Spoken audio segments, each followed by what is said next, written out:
Madam Clerk, we are reporting out of closed session. We have one item. Thank you, Mr. Mayor. For the first and only item, appointments to the Cannabis Retail Review Task Force for council reporting out of closed session. The motion is that the report be received and that confidential direction to staff be confirmed. Someone like to move that? Councillor Gallo, thank you. Second. Councillor Weiss. Comments, questions? Recorded vote. A recorded vote has been requested for the first item reporting out of closed session. Councillor Gardner, how do you vote? I vote yes. Thank you. Councillor Gilland is absent. Councillor Thompson, how do you vote? Councillor Thompson votes yes. Councillor Kim is absent. Councillor Gallo, how do you vote? Councillor Gallo votes yes. Councillor Weiss, how do you vote? Councillor Weiss votes yes. Mayor Maracas, how do you vote? Yes. Thank you. That carries. Confirming bylaw. Councillor Thompson, seconder. Councillor Gardner, thank you. All those in favor? Opposed? That carries. Motion to adjourn. Councillor Weiss, Councillor Gardner, all those in favor? Opposed? That carries.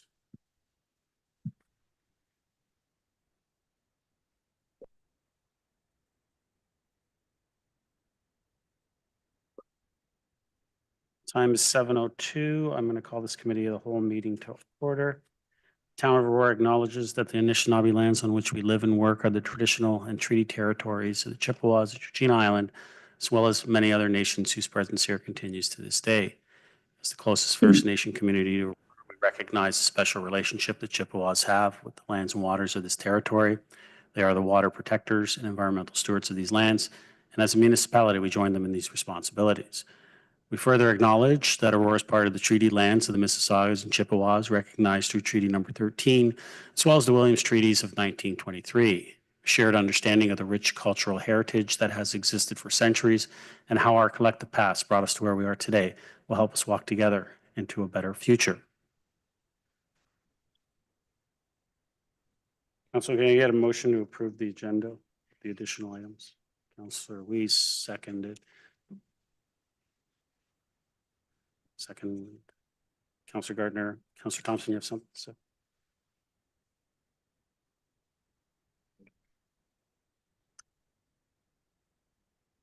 Put forward a motion to waive procedural bylaws so that my notice of motion can be added to tonight's agenda with the intent of discussing it in 2 weeks in council.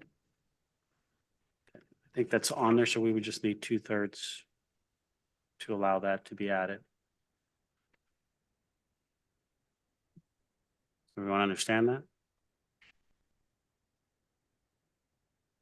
Okay. Call a vote. All those in favor? Opposed? That carries. Thank you. Declarations of pecuniary interest. Seeing none. Community presentations, none. Delegations, have a couple. 6.1, Morgan Sage, York Region Food Council regarding item 9.1. Morgan, welcome. You have 5 minutes and the floor is yours. Excellent, thank you. Thank you all for the opportunity to be here. I am Morgan Sage. I'm here on behalf of the York Region Food Council. So before I actually start my presentation, I first want to formally thank you all for being the first municipality to endorse the newly updated York Region Food Charter, which you did on April 23rd, 2024, which was probably about 8 months before we actually published the final charter. So I'm here to update you today on what that final charter looks like. Next slide, please. Oh, just keep going. Perfect. Okay, so the York Region Food Council is an initiative of York Region Food Network, which is a food security nonprofit that connects and empowers people to access healthy food through education and advocacy. The Food Council itself is a multidisciplinary collaboration of food system actors that work together to create and support initiatives that foster food security and community development. Next slide, please. There we go. We work towards our vision, which is up on the screen, through collective advocacy initiatives, including updating the York Region Food Charter. Next slide, please. A food charter is a statement of values and directions to guide food and agriculture policy and action. They're really meant to act as a basis for coordinating efforts. So the York Region Food Network actually published the original food charter in 2013. And one of the most notable and exciting outcomes of that original food charter was the creation of the Food Council. Next slide, please. So 10 years after that original food charter was published, the Food Council decided to revisit it, to do a thorough update of the food charter with nearly 300 community and sector voices consulted. The food charter was completed in December of 2024, and since then we've been going around and seeking endorsements from municipalities and providing updates for those who have already endorsed, like yourselves. Next slide. So the food charter that is newly published is made up of 6 different pillars, including equity, social justice, and food security, health and well-being, the local agri-food sector, next slide, environmental stewardship, knowledge and sharing, culture and community. And each pillar, as you can see on the screen, is associated with a value statement as well. So when you look at the full charter, which would have been sent out with the minutes, there's also additional statements that expand on that collective vision for our local food system. Next slide, please. So one of the things that we heard during our consultations was we don't want just a document that's going to sit and gather dust. We want action. So that's why we created this action document, which is a toolkit with optional actions associated with each pillar. So each pillar has several actions associated with it. This is just the first page of about 8 pages. So this document is not only a tool for us as a food council, but also for governments and organizations who also endorse the food charter. And it can help you identify how your work already does contribute to advancing the food charter, or how actions that you might take on to, again, help advance that food charter. So Aurora has already been supporting actions with the creation of your new John Abel Community Garden and all your support for new food businesses in the municipality. Next slide, please. So the York Region Food Council, in terms of impact, we have already sought endorsement from other municipalities as well. So far we have yourselves, King, Georgina, Richmond Hill, Newmarket, and Vaughan have all signed on. We're going to go around to the rest of the municipalities as well. And so we also have our food charter action that we're looking at this document, and we're going to take an action and complete it over the next year. And we've also had a Food for Change event, which has brought community members and organizations together to focus on the actions that we can take around food insecurity and advocate collectively around ending food insecurity. So one other thing I wanted to mention was our working groups, which Aurora is actively a part of our community garden network. And every year we host a community garden tour. Next slide, please. So last year we hosted our 2nd annual tour, and we ended up visiting your new John Abel Community Garden. And it was absolutely wonderful to have the exchange of information between those who work at Aurora, as well as other gardens as well, to just exchange information and best practices. So all that being said, thank you again for endorsing the 2024 Food Charter and all of the great work you do in food and sustainability. We look forward to continuing to work with and partner with the town of Aurora. Thank you. Thank you, Morgan. Council, can I get a motion to receive and refer? Councilor Reese, Councilor Thompson, any questions for the delegate? Councilor Reese, go ahead. Thanks, Ms. Sage. I appreciate you coming forward and putting a fine point on the information that you provided us. I guess, and thank you for all the work that you're doing in all the communities. My question would be, what's next? And then second of all, what kind of barriers do you see for any of these organizations or your organization in being successful? Because I think it's a worthwhile event and we ought to be doing what we can do.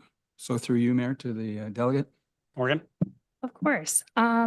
So next steps, especially for Town of Aurora, will be continuing to build that relationship. We already have a relationship with some folks at Aurora, as I've already mentioned, as well as the original proposal for this endorsement actually went through a different department altogether, which was your culture department. I apologize that I don't remember the exact name of it. So we're already actively working with some folks at the Town of Aurora, and we will continue to build that relationship. And then you also mentioned barriers. I feel like barriers, at least for us in particular, often come around finances and capacity. So that is going to be one of our major barriers. And I know that's the same for a lot of our partners. Everyone is always a little bit stretched. So we're just going to be there and keep nudging people and making sure we try and align efforts that people are already doing and help just help push things a little bit further as a food council. Yeah, I hope that answers your question. Councillor? Almost, and through you, if you were to ask a question about what other people in this community can do to help the Food Network, what kind of things would you suggest? Morgan? That's To you. That's a lovely question. I would say one, supporting us in whatever way you can, whether that's, donating. As I said, finances are always lovely when you're talking about the nonprofit sector, but also just showing up to our events. This is especially true for the Food Council. To have government staff attend any of our events is always lovely. Again, we love building those relationships with people. And as for community members, showing up to, again, events, showing up to our affordable food markets as York Region Food Network, and our programs always is a great way to support us. Great, thank you. Councillor? Thank you. That's it for me. Any other questions? Councillor Gardner, is that your hand up? Yeah, thank you. Go ahead. Thank you, Mr. Mayor. First of all, could you tell me what you think your accomplishments have been in the last couple of years? And second of all, do you lobby the government with respect to food prices in grocery stores? Morgan? Yes, of course.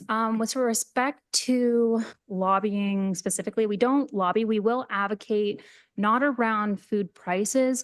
One of our main advocacy points that we actually bring to provincial government in particular is social assistance rates, or making sure incomes are adequate enough so that people can go to the grocery store and purchase food, and that everyone is able to do that.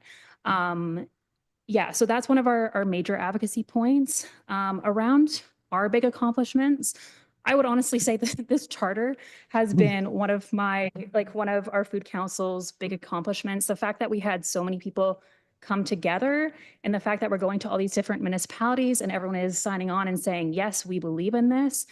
That to me is a huge accomplishment. I would also say, I mentioned this Food for Change event very briefly. That was another huge community organizing achievement that we had. I feel like we've been positioned within the nonprofit sector to start advocating a little bit more about food insecurity in our communities, because again, the cost of living crisis is atrocious and harming a lot of people. So what we're trying to do is bring organizations together to have a collective voice in the nonprofit sector around food insecurity in York Region. So that event that we held in November was just the first part of that. And yeah, I will stop there. I could probably go on about this for way too long, but I would say we have lots of accomplishments, and yeah, this is one of them. Even just me being here is one of them. So thank you again. Councillor? Thank you, and I can see how happy you are, and you have reason to be happy. And both of my children worked in non-profit organizations. It is very hard to raise money. So that's a point that needs to be underlined. I think, what difference do you see to the people that you are helping? Of course. Through you, Mr. Mayor, sorry. I would say I've been in my position for about 6 years or so now. And when I started in my position, the stats for food insecurity in York Region was about 1 in 13 households, and now we're sitting around 1 in 5. And that's pretty clear when you look at our programs and look at the conversations that are happening around the region as well. Just the number of people who are in dire situations is just, there's so many people. Housing is expensive. Food's one of those things. Food insecurity is sort of like a result of everything else being so expensive, especially housing. Yeah, so just, I would say the circumstances are much more dire than they were 6 years ago. And there's a lot more desperation. There's a lot more. I was looking at rates of homelessness the other day, and it was also astounding where rates of homelessness have more than doubled in the last 3 years in York Region. And again, it's clear when you see people come into there's that level of desperation and struggle. And it's just, yeah, hard to see. Councillor. Thank you for coming, for your work, and for the education. And I hope that the newspaper will pick this up. Oh, thank you. Any other questions? Seeing none, Morgan, thank you very much for coming and the work that you guys do. We appreciate it. All those in favor? Opposed? Carries. Next, we have Irina Sfranciog, resident, regarding item 14.2. Irina, welcome.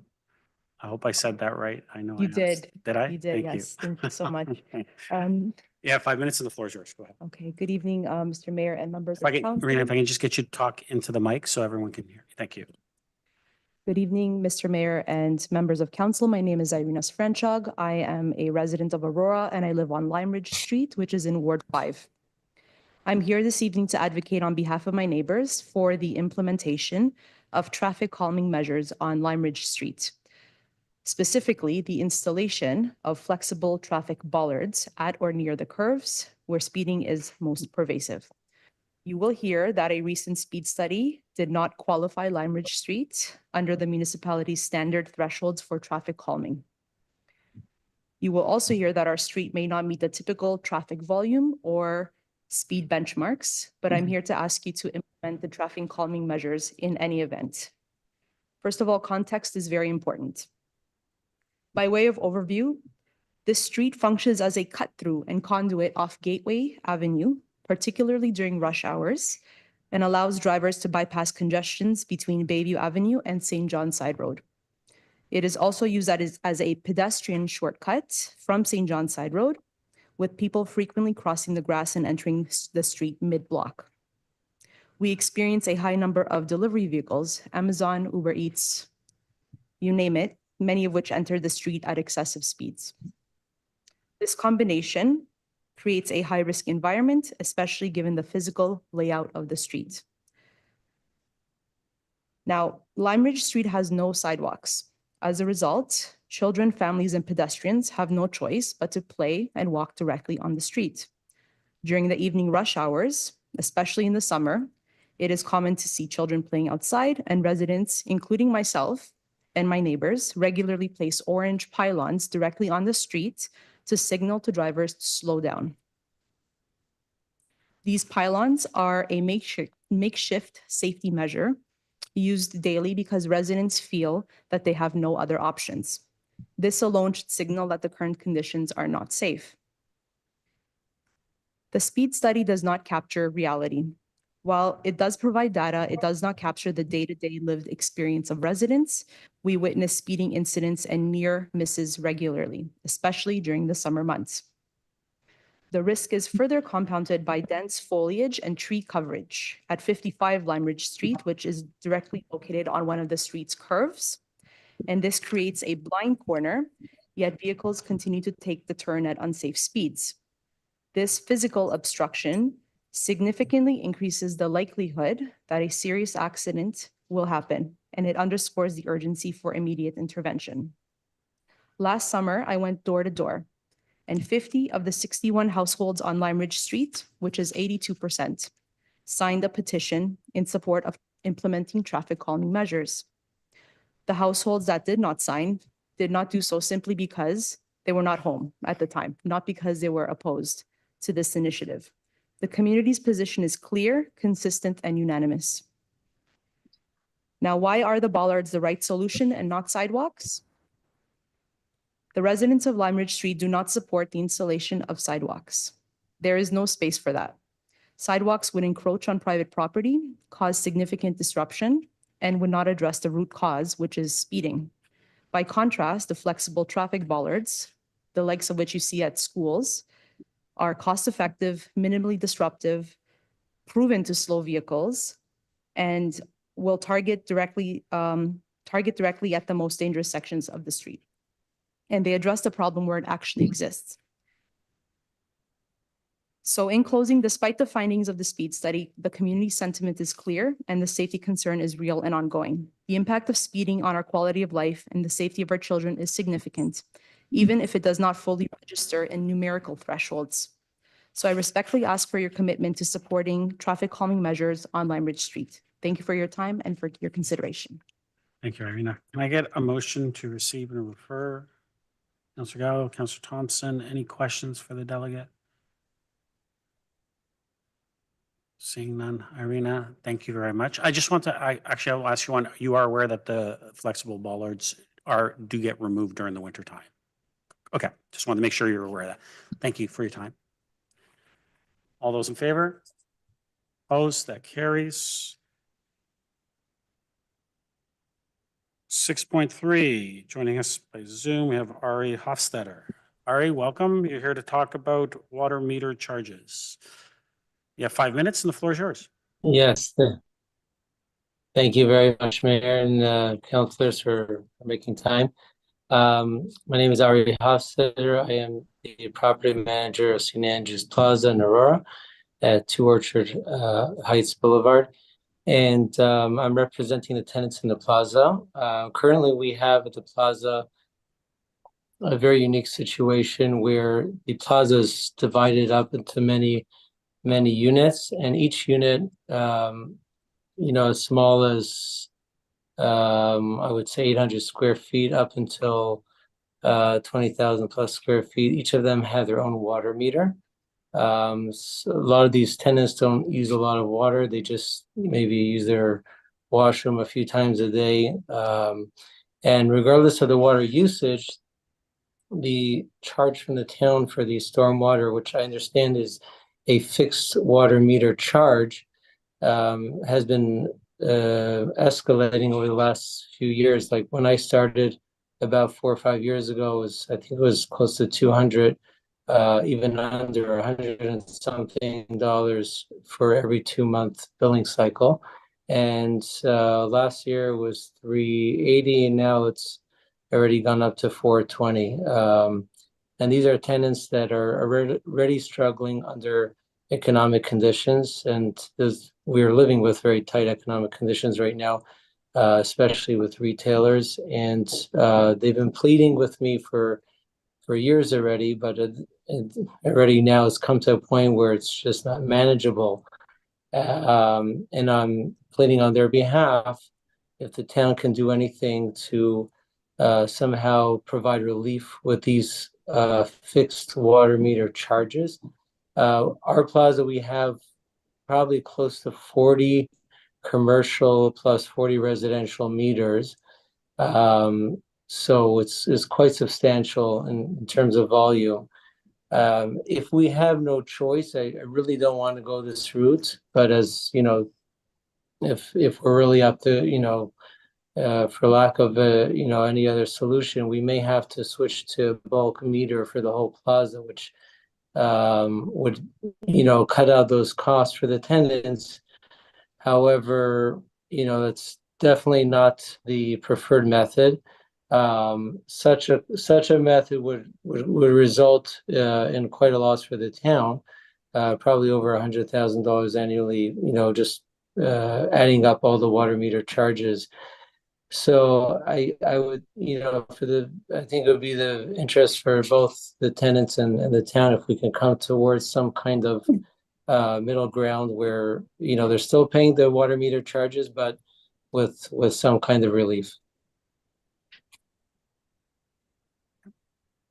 And that's all. Okay, thank you, Ari. Council, can I get a motion to receive the delegation? Councillor Weiss, Councillor Gartner. Any questions for the delegate? Councillor Weiss. Coming in and appreciate the conversations we've had over this issue over the last week. Could you just repeat again the percentage or the number of residential versus retail units that you have It's in about St. Andrew? it's Sorry? about 50-50. Sorry, it's about 50-50. 50-15, is that what you said? 50, No, 50. it's about 50-50. 50%. Yeah, 50% residential, 50% commercial, give or take. Councillor? Okay, and what you're asking for us here is some relief based upon the increased charges that are happening for some of those, particularly some of them that are not having a higher cost on the water meter, particularly in the storm side of things. So the meter reading charge.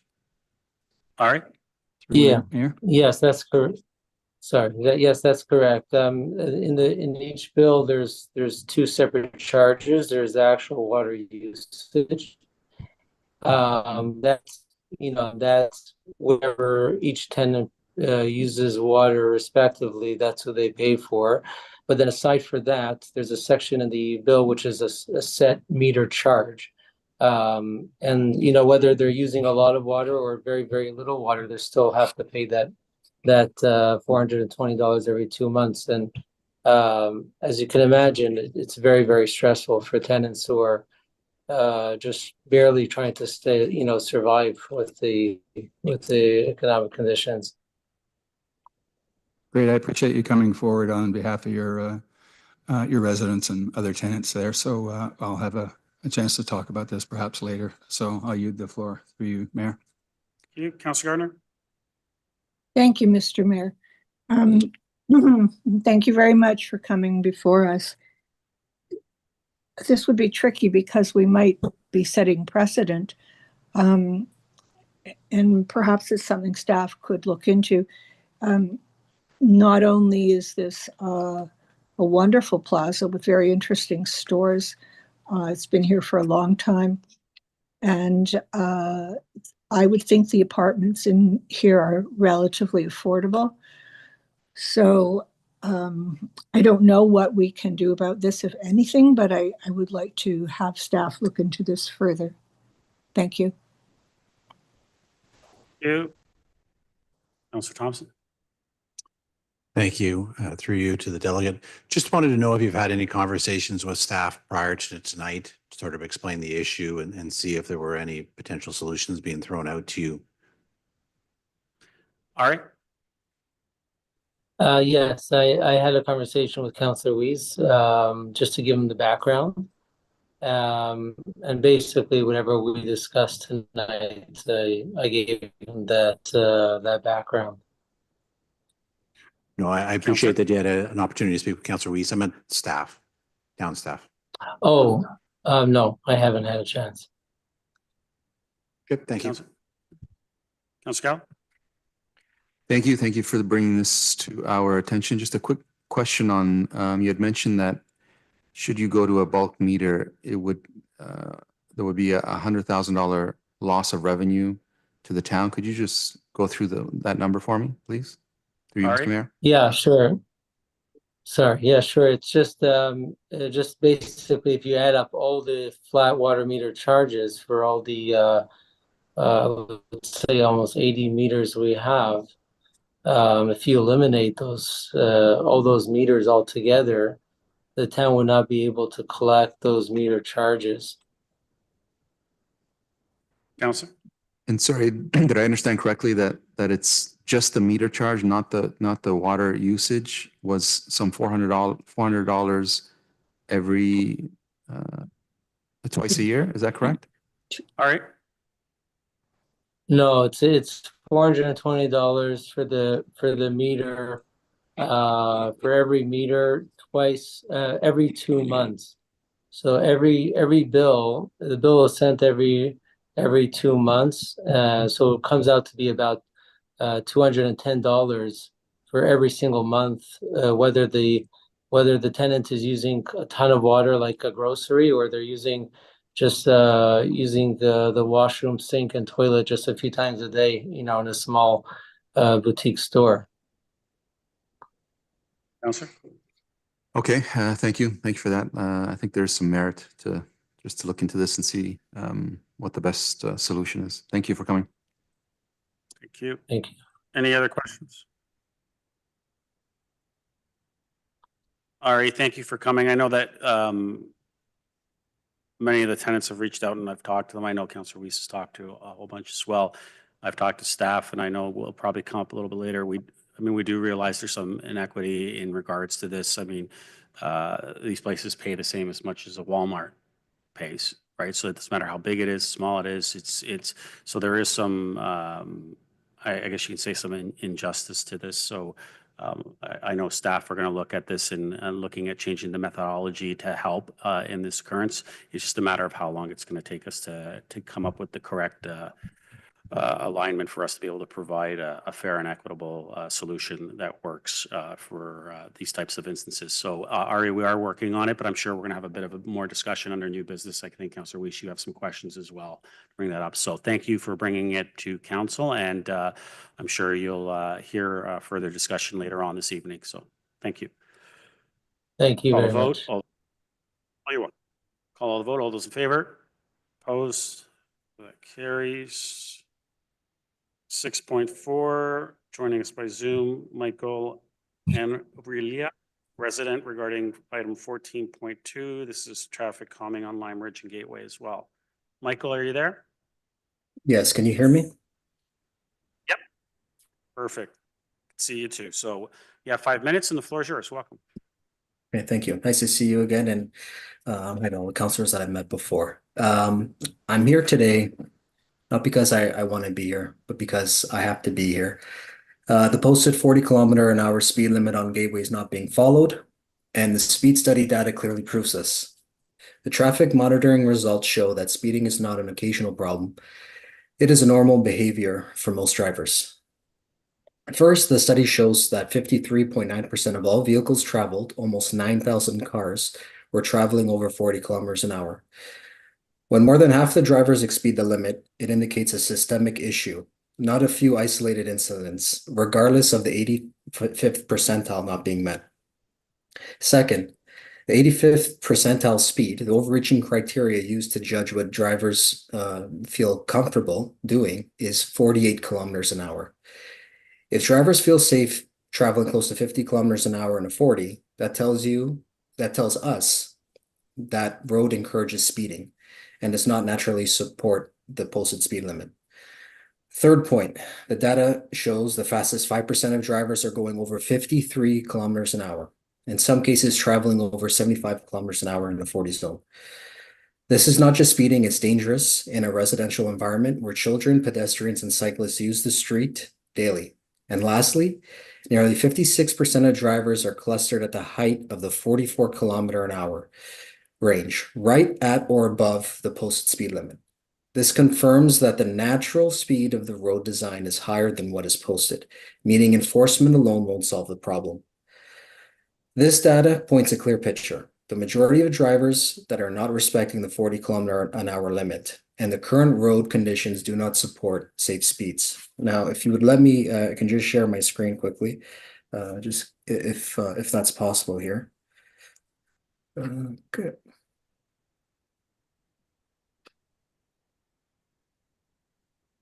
Okay, so this is the raw data that was provided. You can see this is the first date, and I've highlighted a few items.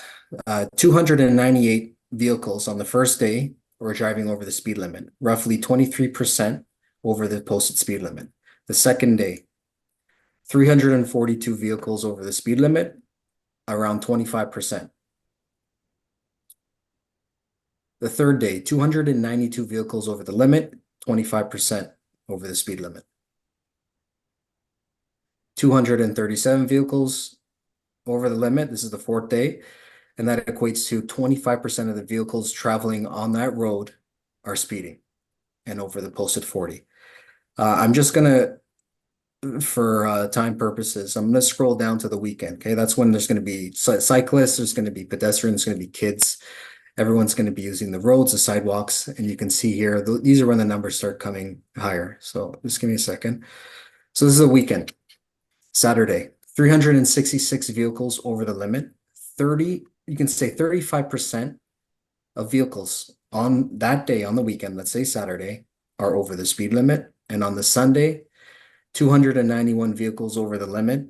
40% of vehicles driving on Gateway Drive are going over the posted 40 km/h speed. So in closing, I want to emphasize one key point. When half the vehicles on a residential street exceed the posted speed limit, that is not a driver problem, it is a road design problem. The speed study shows that 40 km/h speed limit is effectively ignored by the majority of drivers, and that drivers feel comfortable traveling much faster. This puts families, children, seniors, pedestrians at unnecessary risk every single day. We are not asking for anything unreasonable. We are asking for speeding mitigation measures that align with driver behavior with the law. So we're looking for speed cushions as seen on Pedersen Drive, the connecting street, which I'll show you in a second. Flexible bollards as seen fronting the school on Bridge North Drive. Boulevard slow down signs at a minimum. This is a very minimal cost to the town. On-road slow down or max 40 pavement markings and edge lines to narrow the roadway. And that's bare minimum, like I said. So let's protect residents and prevent serious accident before it happens, not after. We must be proactive in situations such as this when it's being brought to the town's attention. The data is clear. The solution is long overdue. We urgently need support to make our streets safe again. So let me just show you the last two slides of this presentation. I'm not sure how much time I have left. You can see here, this is Gateway Drive, just for context. We have the existing speed cushions along Pedersen Drive. We are requesting the same, if not more, along Gateway. You have schools nearby, which I'll show you in the overview. So in this vicinity alone, we have 1, 2, 3 parks. We have a soccer field, a baseball diamond, a trail system, and a public school and a Catholic school. So the Northern Lights Public School and St. Jerome Catholic High School.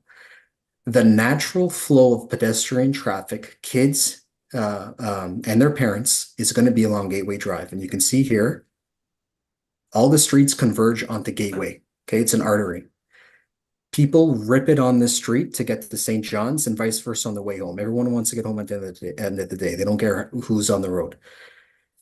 When people are walking to and from school, they are traveling along this stretch and filtering along Gateway, traveling south, and vice versa when it's 2, 3 o'clock when school's up. So let's do something proactive along Gateway Drive, and a lot of the residents feel the same way about this. And I'll just leave it at that. Thank you. Thanks, Michael. Councillor, can I get a motion to receive and refer? Councillor Thompson, Councillor Weiss, any questions for the delegate? Seeing none. Michael, thank you for coming. I believe we'll be getting to that item. Someone will end up pulling it, so just be patient and we'll get there. But thank you for coming this evening. Appreciate it. Call the vote. All those in favor? Opposed? That carries. 6.5, Shawn Deane, resident, regarding 11.1 and 15.1. Mr. Deane, welcome.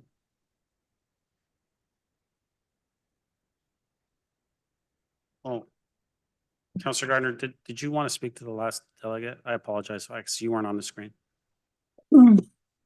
Thank you, Mr. Mayor. I should have used my mic. I just wanted to thank Michael for coming and for doing such an excellent job of explaining the situation. And I'd like to say this was not addressed, but this was mentioned at my first council. So maybe 2005. And the comment at that time was, and it was before most of these homes were in place, that Gateway was a problem, would be a problem. And obviously it still is. So I'll be speaking to it during 7.1 when I pull 7.1. But thank you, Michael, for coming again. Thank you, Councillor Carter. Mr. Deane, welcome. You have 5 minutes and the floor is yours. Good evening and Happy New Year, everyone. And thank you, Mr. Mayor and staff, for the emailed answer to my budget question. I wanted to thank you for extending the delegation numbers to me tonight. So I'll be quick in appreciation. In reading the 2026 final budget reconciliation full accrual accounting report, and in my continual efforts to sort of understand the budget and wanting to understand where is the right place to ask questions and get answers, I emailed Mr. Jason Gardner yesterday. However, if there's availability for an answer tonight from the treasurer, then that's great. I'll listen online. Reading the report, it said that this report is typically supposed to be prepared prior to adopting the budget. So I just wanted to know why it's prepared after. Also, it's because I'm tracking surpluses because my effort is to understand how I can make recommendations to lower taxes. And it says that town surpluses are not considered true expenses or revenues and therefore should be removed from the budget. So looking at the table, the report does not identify any surpluses. And I'm just wondering where I can, if it's supposed to identify surpluses like in the operating budget for 2025, where I can find those. So the table appears to also have removed data from underneath the operating and the capital budgets to arrive at the calculation of the reporting change. And the main reporting change is $61 million that are taken from reserves, but I don't know if those come from the operating or the capital budget under revenues or expenses. So I'm just looking to find out where I can get that information. And since this actually forms part of the budget document, I'm just wondering if we can add this to append the budget document online, if this is part of the budget document, so that someone reading the budget knows about these changes. I reviewed the budget. The document also states that the full details have been updated on the town's budget. So I looked at the draft budget and the one that's online today, and I didn't notice any changes. So I don't know if that communication considerations applies or not. And that's it for that agenda item. And then with respect to Councillor Gallo's great initiative and creative idea of alternative development charges, I just wanted to echo my, I guess, opposition to becoming a finance organization. So financing heat pumps, I had a previous delegation. I'm opposed to that. It just burdens staff to, and this motion would do the same. I also think that the problem with housing is not necessarily the price now. If we listen to what's on all over the news, it's not financing and necessarily the price of the house. A lower price is always great, but it's really the economic uncertainty that's in our economy, and people are and the high level of unemployment. So this is stated on all the news channels that if people were more certain and knew that their job was going to be around or employment was stable, and they would commit to buying a house. So I think all these great efforts, we're really rolling up the sleeves, giving money to developers. And I'm just opposed to that. And as has been declared in this council, growth doesn't pay for growth. So why are we doing it? If building another house burdens us and we have to hire people to do financing and we get extra revenue, but it doesn't lower taxes, what is in it for existing taxpayers, right? And if we're going to get into the finance business and try and we can't compete with the banks and their resources, but how about all the existing homeowners? Can they get a 25-year interest-free loan on whatever they choose of similar value, that would be equitable, right? Why are all these people from out of town getting such special treatment? And we're only doing this to please the province's targets, housing targets. And York Region, I've read their recent documents, they're doing the same thing. And they've admitted that 30% of the developers are backing out of their development. So it's concerning. I don't support becoming a finance organization. Thank you very much for your time. That's all I have to say. Thank you, Deane. Council, can I get a motion to receive, refer, Councillor Weiss, Councillor Gallo, thank you. Any questions for the delegate? Seeing none, Mr. Deane, thank you for coming this evening. All those in favor? Opposed? That carries. So we'll move to number 7, which is the advisory committee minutes. Someone want to move those minutes? Councillor Thompson and Councillor Weiss. Is there any question, Councillor Gallo?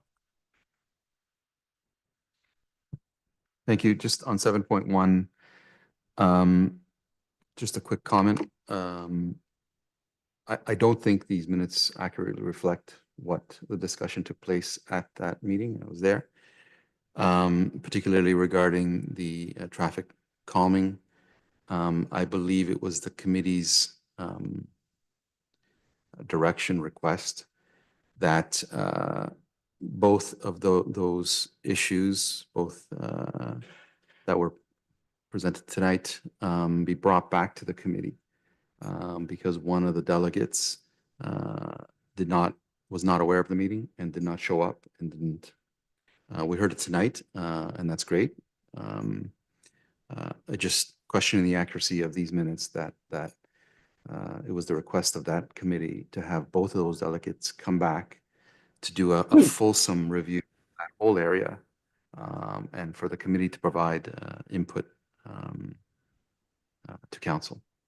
So yeah, that was the gist of that meeting. That didn't happen. Obviously, the delegates presented tonight, and ultimately this council decides what to do.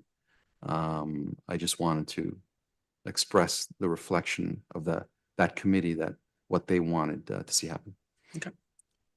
Thank you. Councillor Gardner, you have a question to committee meeting minutes? Yes, thank you, Mr. Mayor. So I chaired that meeting, and also a lot of the committee members have weighed in. I think that Councillor Gallo is correct. The committee wanted to revisit this because there was a problem, I think, with notification, but we need to figure out this problem, and that's what that committee is there for. So I would like it to come back, and I do see some recommendations came out on the minutes, but I think it needs some more fulsome discussion. So I would like to make a motion that this is referred back to the transportation. Well, we're not there yet. Okay. We haven't put the item yet. Okay. Correct. We're still Thank you. just on minutes. We're just on minutes from committee, Councillor. Thank you so much. So I agree with Councillor Gallo's comments. Thank you. Any other questions to this? All right, I'll call the vote on the advisory committee meeting minutes. All those in favor? Opposed? That carries.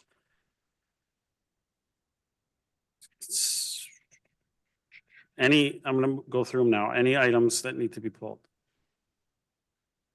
This is all the rest. Councillor Gardner? I'm sorry, I didn't hear that. It's 9, we're pulling 9.1? If that's what you want. You want 9.1? Yes, please. No, I'm asking if you want any items pulled from 8 all the way down to the end. No, thank you. You're fine? Okay, anybody? Councillor Thompson, thank you. I'd like 14.1 pulled and 11.1 pulled. And which one, sorry? 14.1 and 11.1. And 11.1. Thank you. Councillor Gallo? 14, 2. 2, yep. And 15, 1. 15.1, thank you. you.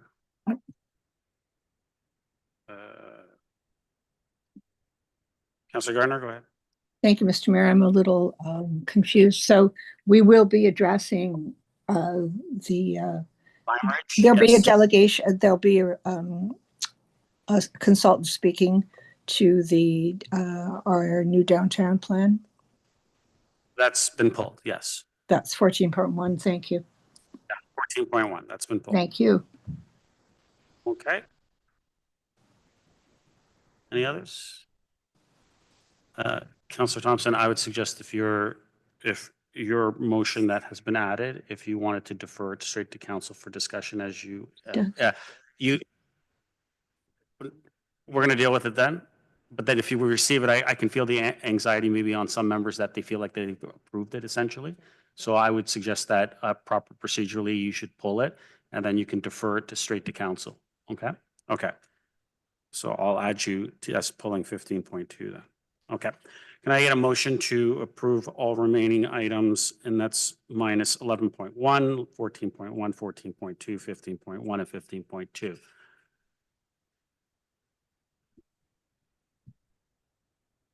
Councillor Gallo, Councillor Thompson. All those in favor? Opposed? That carries. So I know we have someone in the, well, we did have someone in the audience, so they might be watching. Did you want to bring 14.2 forward, Councillor Gallo? Because I think that we'll just get that one out of the way first. Okay. So did you want to move the recommendation? Okay. So Councillor Gallo is going to move it to put it on the floor. Is there a seconder? Councillor Weiss, go ahead, Councillor Gallo. Let's bring it up.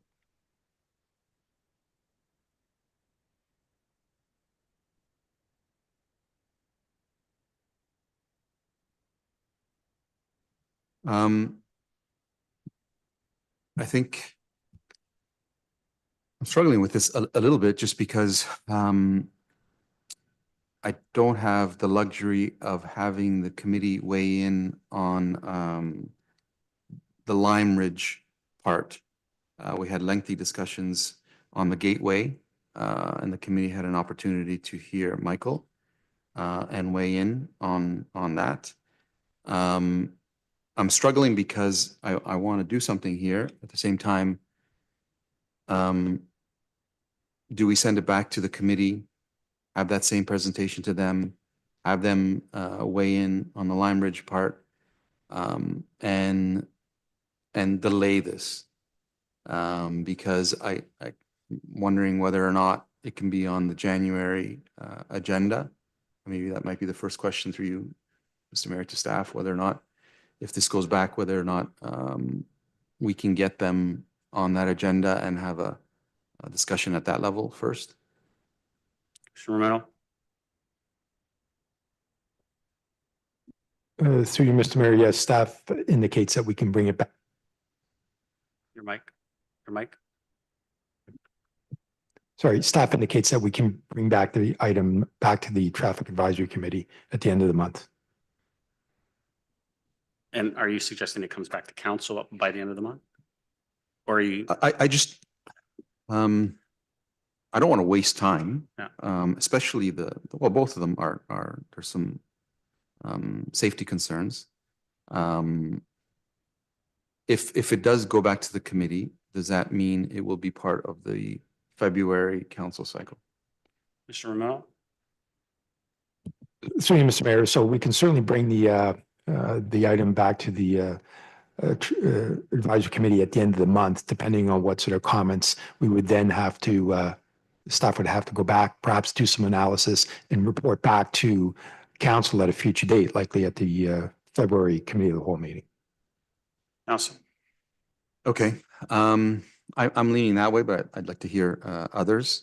I think considering the fulsome discussion at the committee level, I think I would have preferred even in the report, when it says alternative recommendations, none, and considering the fulsome discussion there, I would have liked to have seen at least some options in there for the this committee and council to move forward with. But I'll leave that comment there, perhaps for the February cycle if this goes that way. I think if we know the membership on that committee, there's a wealth of knowledge there. And I appreciate staff's position, and they've done everything right, other than I think maybe some better communication to have both of those members of the public represented at the last one to speed this through. I think there are always items when these things come up that are not necessarily part of our protocol, but you can't ignore. And in this case, as Michael had demonstrated, there's 2 schools, there's parks all over there, and there are unique situations that don't necessarily fit into our protocol, but we can't ignore.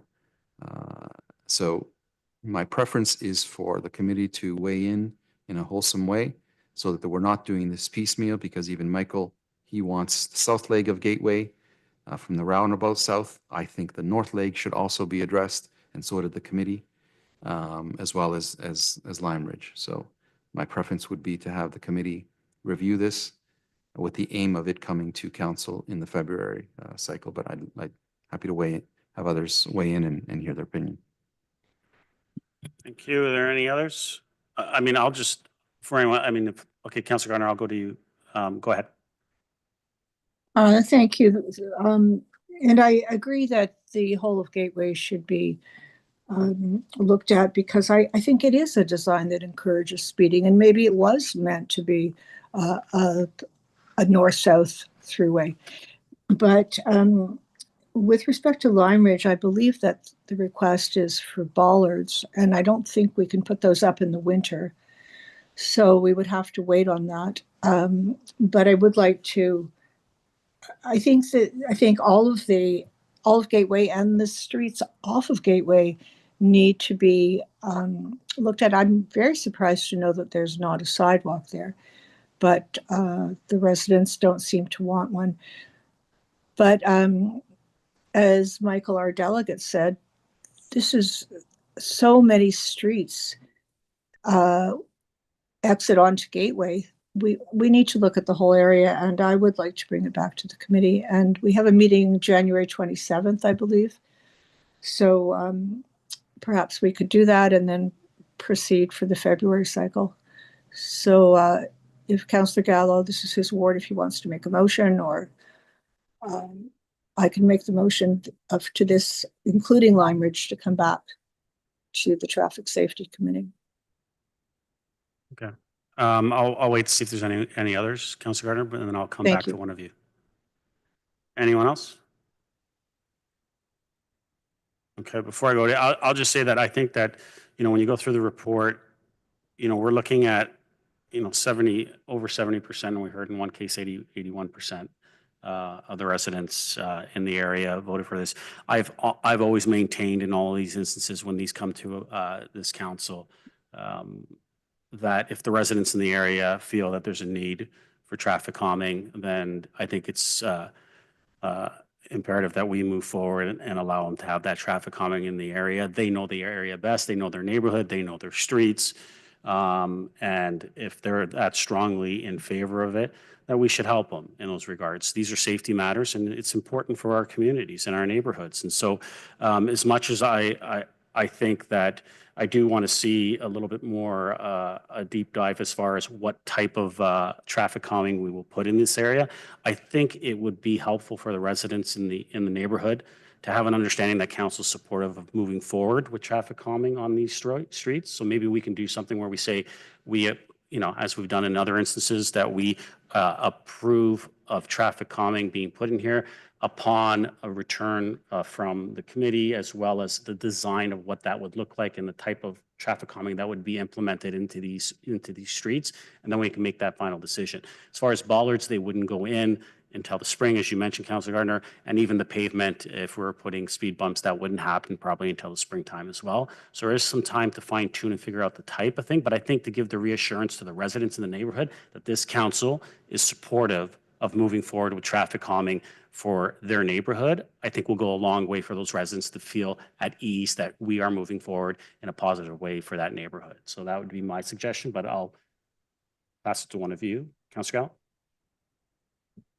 Yeah, I share that view, and so did the committee. That's why I'm a little surprised not to see any recommendations, alternative recommendations in the report. I believe the best approach is to have them weigh in a wholesome way. There's a lot of expertise at that table, and I agree that from my personal perspective, I see the need. Kids went to that school. I walk there all the time. It's my neighborhood. I know the area very well, and I can definitely see the need for it. So that's what I would recommend having it go back to the committee.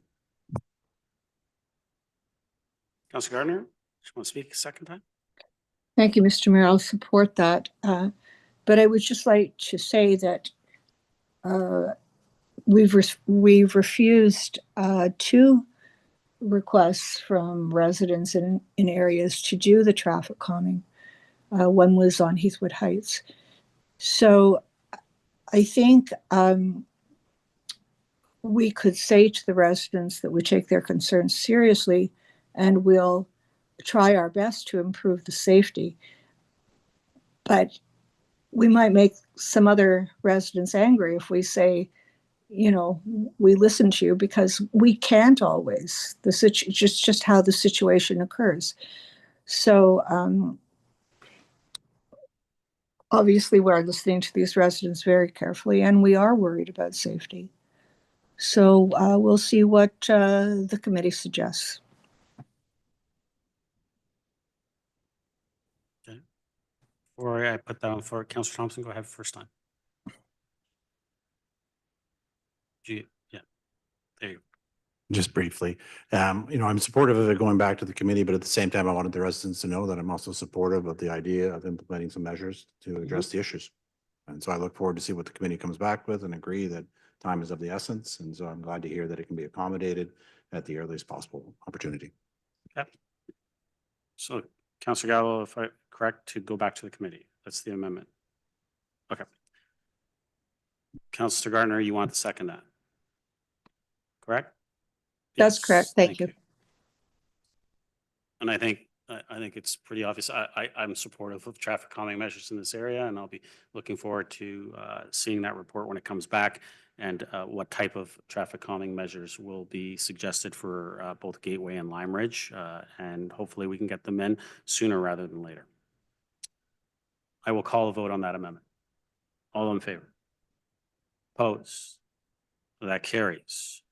Back to the main motion as amended. All in favor? I got to do it again. All those in favor? Opposed? That carries. Thank you.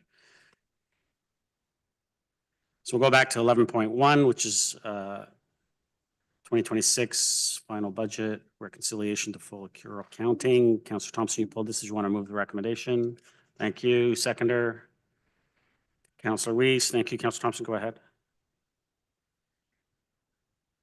Turned on. We got a new. Our new clerk's a little slow tonight.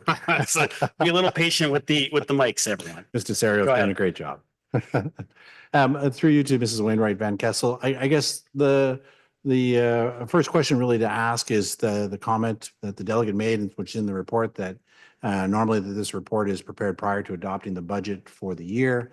If you can sort of comment on what happened. Ms. Wainwright Van Kessel. Wainwright Van Kessel. Go ahead. Sorry.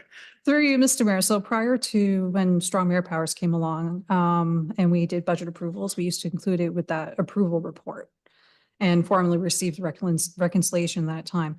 However, since then, there hasn't been any actual approval reporting. So we did drop the ball a little bit on this one. We thought it was okay to do it afterwards, but we do meet and actually exceed what is the requirement of the Ontario regulation, because we provide more information than what is actually required. Part of what needs to get approved beforehand or endorsed beforehand relates to the 3 main expense areas. One of those being amortization expenses, the other being post-employment expenses, and the third, which doesn't even apply to us, it's related to solid landfill solid waste landfill closure expenses, and we do not have one, so those don't apply. What we are planning doing on the 2027 budget is getting the endorsement of those expenses when we do the initial launch of the budget, that presentation to committee of the whole. And we are actually looking at including a chapter within the 2027 budget. And that was what we started planning on towards the end of last year for the 27 budget as an improvement. Councillor. Thank you. And then again, through you to Mrs. Wainwright Van Kessel, without getting too technical, whenever we see this report, there is, always questions from residents because, under the municipal legislation, we're not allowed to budget for a deficit. But at the same time, the PSAB standards look at a different method of accounting, and you often see a deficit because of some of the ways that it treats things like amortizations and long-term liabilities and stuff. And so, is there a way that perhaps you can kind of explain the differences between the two and give assurances that we're not budgeting for a deficit without getting too technical? Ms. Wainwright Van Kessel.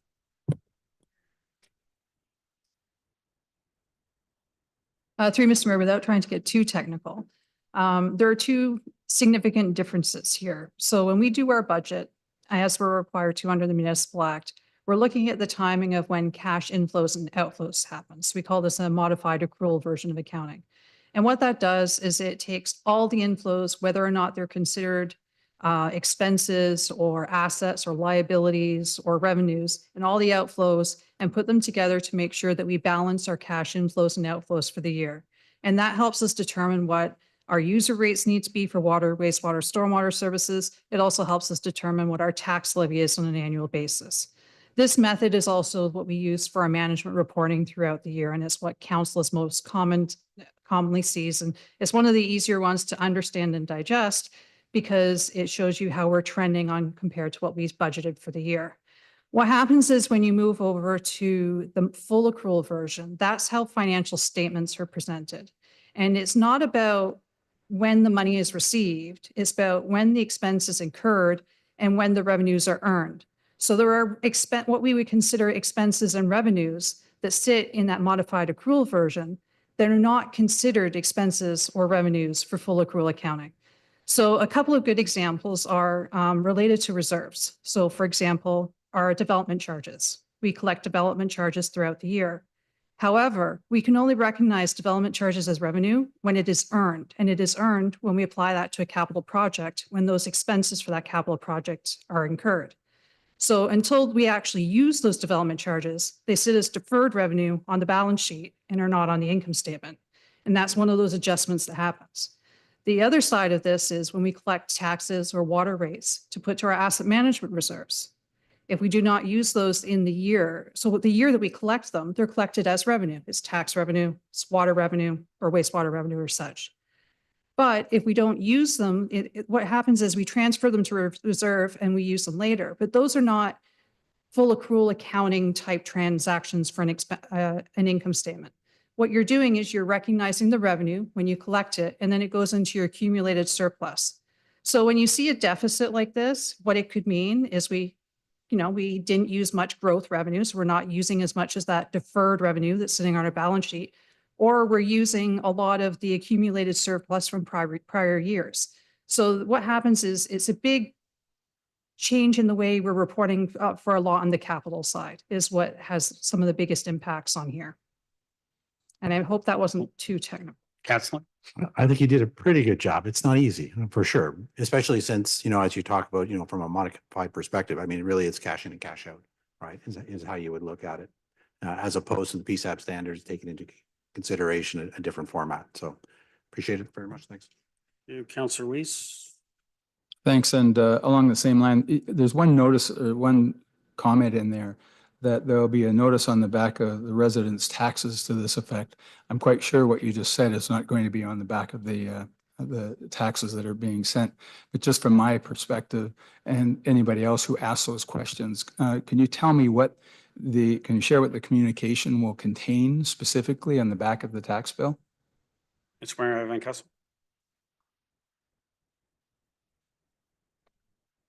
Through you, Mr. Mayor, so the communication that goes on the back of the tax bill relates more to the way the budget is presented. So we don't want to try and confuse too many of our residents with the technical version of accounting under PSAS. And we try to keep it simpler to the cash in, cash out as the way the budget is presented. And we also try to keep it simpler to identify where your tax dollars are being spent for the different services for the town. Great, thanks. I just want that to be as clear as possible. And if there's a question, I need to be able to refer them to you. Thank you. You. Any other comments, questions? Okay, call the vote. All those in favor? Opposed? Carries. 14.1, Councillor Thompson, you pulled this one. Did you want to move the recommendation? Thank you. Seconder. Councillor Weiss, thank you. Go ahead, Councillor Thompson. Is there not a presentation? Oh yeah, there is a presentation. Yeah, Mr. Rob, come on. Presentation to be provided by Tim Smith, Principal, and Mohammed Mubak, Urban Designer, Urban Strategies, Inc. Sorry, guys. Thank you, Councillor Thompson. Appreciate that. We're here to present on our downtown community planning permit system. You'll recall we had our public meeting in late October, as well as an open house the past spring of last year. And the project is now culminating here in a report to COW with draft bylaw of an OPA and then the CPPS document itself for consideration. Turn over to Tim Smith from Urban Strategies, who has led from the consultant side the design and some of the visuals. And we've heard from council based on the comments from the public meeting a few months ago in terms of some new renderings and even a fly-through video, which is going to be presented here shortly. So thank you, and I'll turn it over to Tim. Thank you. Mr. Smith. Thank you, Adam. Good evening, Mr. Mayor, members of council. It's a pleasure to be here to share with you some new imagery we have coming out of our study and following up on the presentation that my colleague Warren Price gave to you back in October. I hope you'll indulge me for just a few minutes, 5 minutes most, to kind of go through a presentation very similar, essentially the same, a little bit shorter than the one my colleague gave back in October, just to kind of refresh our memories on what our study was all about and how it's informed the draft CPPS bylaw that you're now considering. And I think as I do that, perhaps I'll address a few of the questions that have come up since that presentation in October. I think, yes.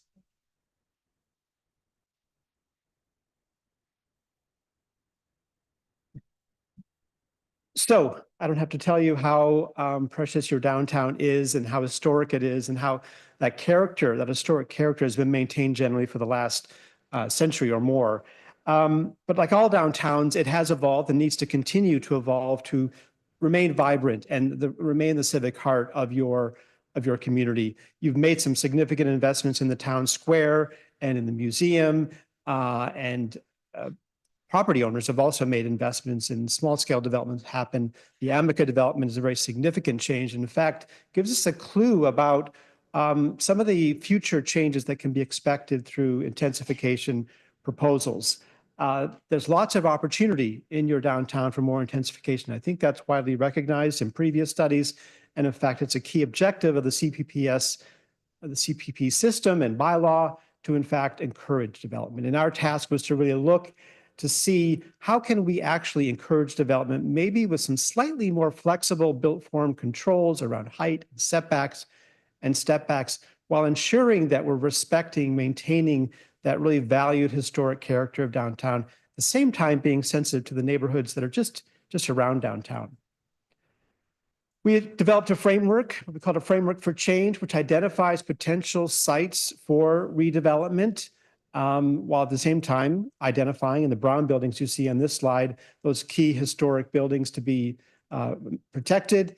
But also you see in the gray here, a lot of parking lots. We know how important parking is downtown and needs to be maintained, but it certainly can be reconfigured as part of a future development. So this framework identifies those future sites, in fact, where in some cases lands are being assembled in anticipation of development applications.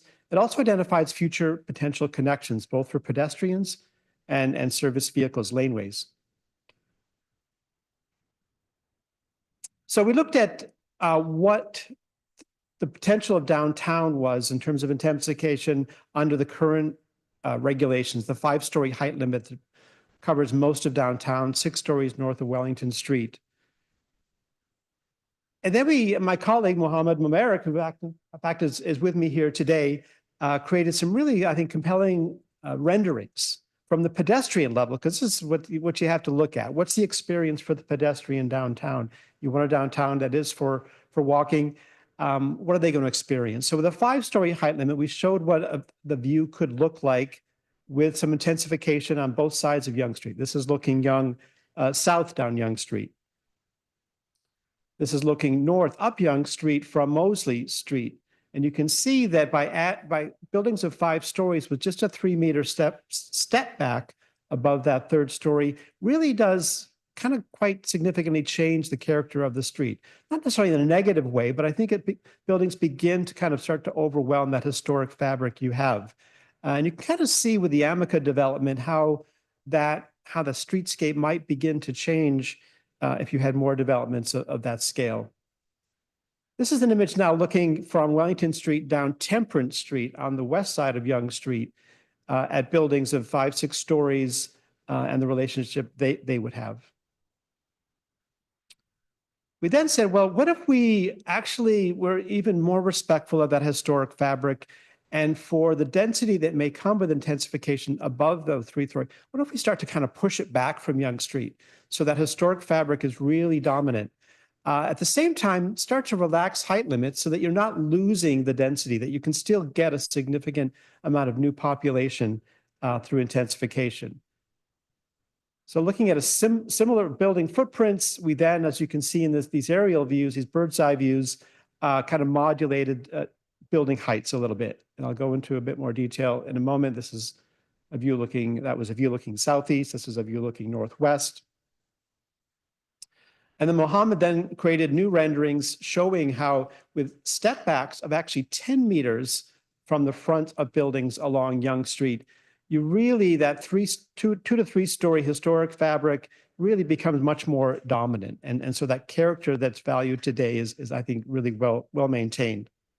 Yet you're still getting that intensification. This is that same view looking north from Mosley. And you can see there's a little greater height of buildings here, but again, the density is pushed back. At the same time, by the way, I want to point out, we're also recommending, and it's reflected in the new CPP bylaw, that future buildings have a kind of extra 2-meter setback from Yonge Street. You have very narrow sidewalks, relatively narrow sidewalks on Yonge Street, a little tight. And given it's a busy road, it would be nice to have a little more space for pedestrians, a little more space for restaurant patios, retail displays. So that's a change that will still maintain that street wall while kind of providing more space for pedestrians. This is the view down Temperance. This view changes a little bit more, but I think something to keep in mind while we're looking to permit buildings of up to 8 and 9 stories on the west side of Yonge Street.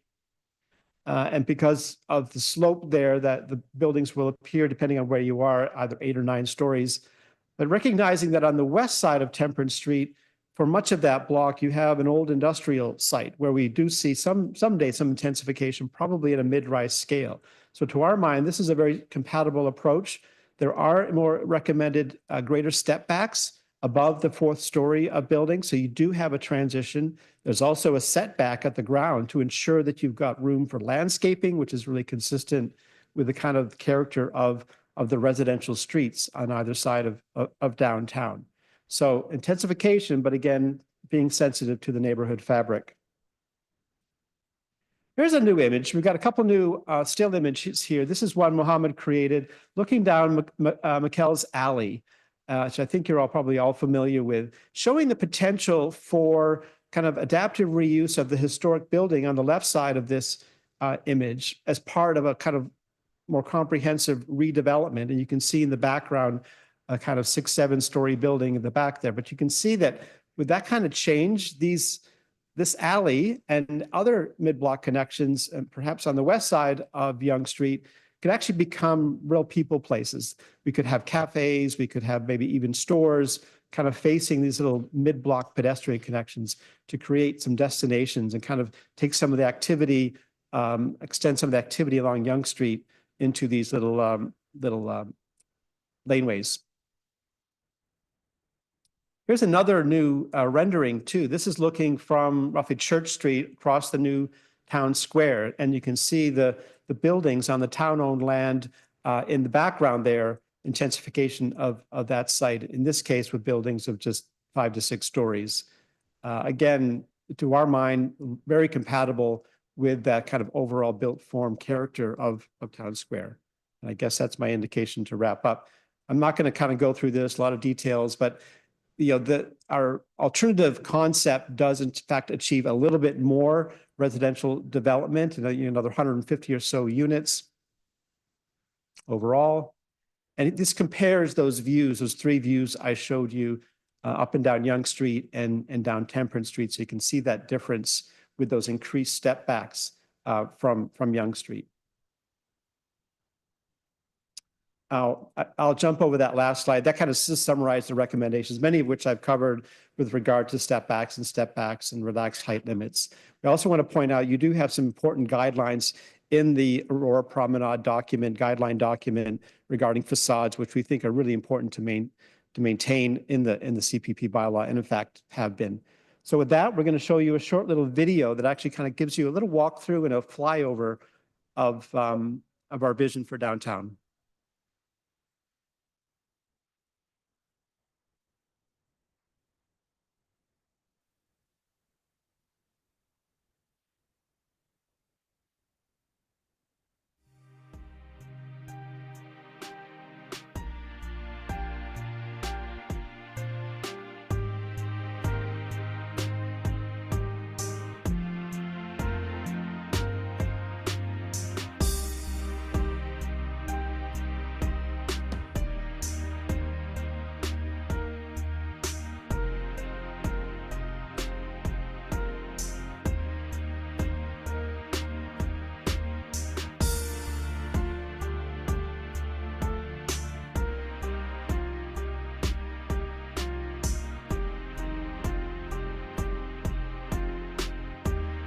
You see the buildings really represents that those commercial use continue to be required.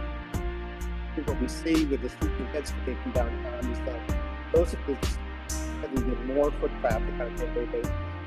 And in fact, is the opportunity for even more retail and restaurant downtown.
Turning over to down Temperance.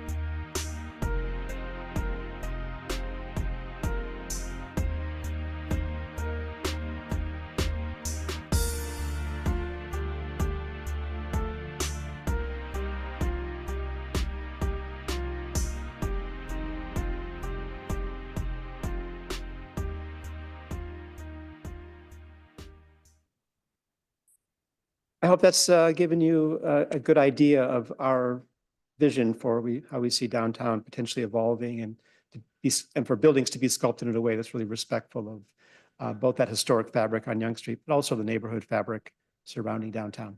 Thank you. Happy to take any questions you have. If they're about the bylaw specifically, I might need Adam or Marco's help with those, but. Thank you, Mr. Smith. Council, we've already moved the motion, seconded. So if there's any comments or questions to the presentation or to the report, Councillor Thompson, you did move it. Did you want? No, you're good. Any comments or questions? Councillor Gallo, go ahead. It's just a comment, not a question, just to thank you for the presentation, particularly that fly through.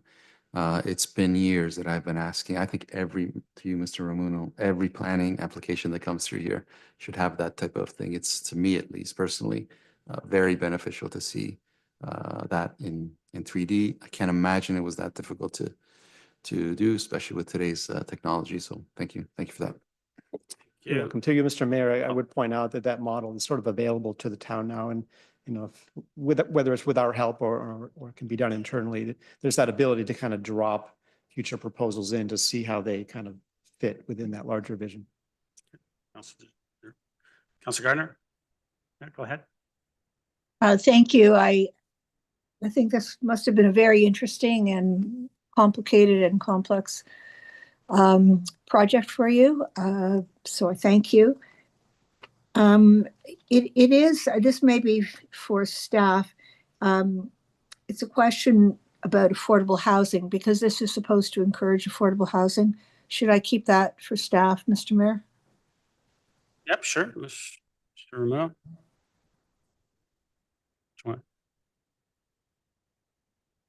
So through you, Mr. Mayor, certainly, I mean, based on the proposed intensification, some of these units, I mean, there'll be a range of unit sizes. I can't give you a price point now because, as we know, prices fluctuate. But based on if some of these buildings were to be built over the next few years, some of the smaller units with the range could likely meet our affordability threshold, the CMHC. Right now, at today's rate, would be somewhere around $550,000 for a market unit, and rental would be, I believe, about $2,000 per month. So I think this would go a long way in providing some more available units in a great location that could get close to our affordability targets. Councillor. Thank you. And this is certainly, it's stated in this draft, but I think it is certainly one of the intentions is to have affordable housing here. And I know that the region and the province would like us very much to make use of the Viva and Go systems, which are in this area. So it'd be great for people who don't have a car. And I think that's part of the intent of this is to use our transit. I have a question about Temperance Street. Well, I guess in general, where we're going to have perhaps laneways, we're going to have a townhouse built form on some of those. How would that look? Excuse me, would the townhouse come like in Mitchell's Alley, for example? I don't think there are going to be any townhouses there. I think is it going to be geared to businesses and commercial? I see everyone nodding their head. Yes. Everyone's nodding their head.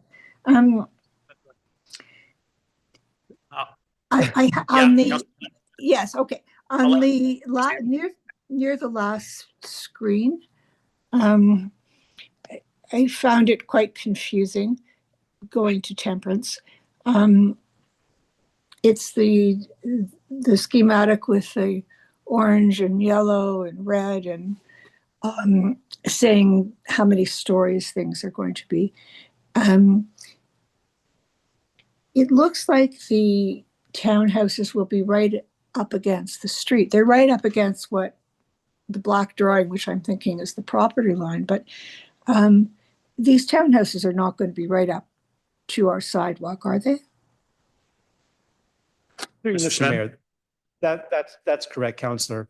There's be a minimum setback of 3 meters from the property line to provide space for patios, porches, some soft landscaping, trees, whatever what is proposed as part of the development.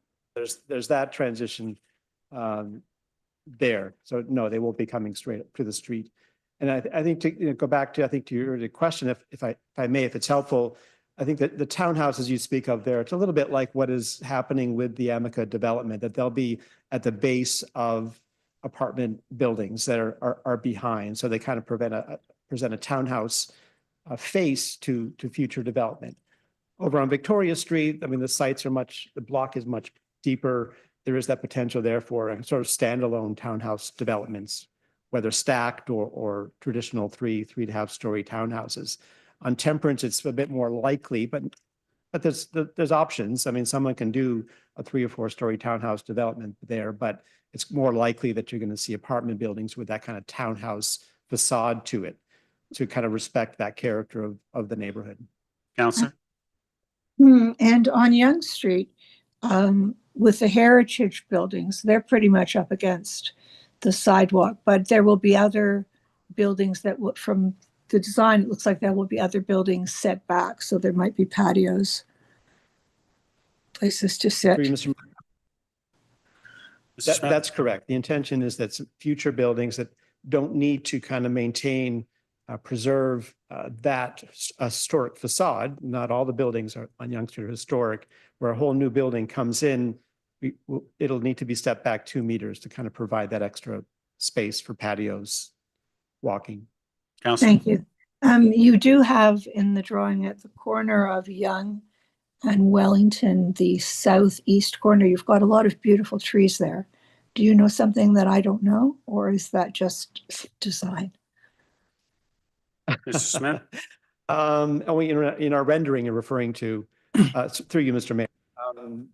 Yes, I think, and this is the opportunity being looked at, I think, through your streetscape study, is that where there is the space, street trees are always a great idea. Certainly enhance the pedestrian environment. So we've taken the opportunity where there's room to show future street trees. And I believe that will be the intention space. As development happens on those properties. I'm just going to say that there is a heritage building there on that corner, so I don't think there are going to be any trees. But I did understand when we were discussing this many years ago, one thing that some of us were upset about was that there couldn't be any street trees because of the underground infrastructure. But my understanding is that we are going to be redoing the underground infrastructure. So there might be a possibility to have trees. There are no trees in your schematic, but there might be a possibility to have trees there. Yes, Councillor, I'll just add in that will probably be dealt with as we work through the streetscape along that section. That's still to come. So there's a lot of work that we're going to be doing as far as that streetscape, and that will incorporate some of the tree plantings and things that we'll be looking at and the design of the street as well as the sidewalks as well. So that component is still to come. Thank you. It's just not represented. And I think it would be, I think would add a lot. Well, of course, it would add a lot to the downtown area to have street trees. So along with this great design, and I like the setback we've chosen, or the step back we've chosen.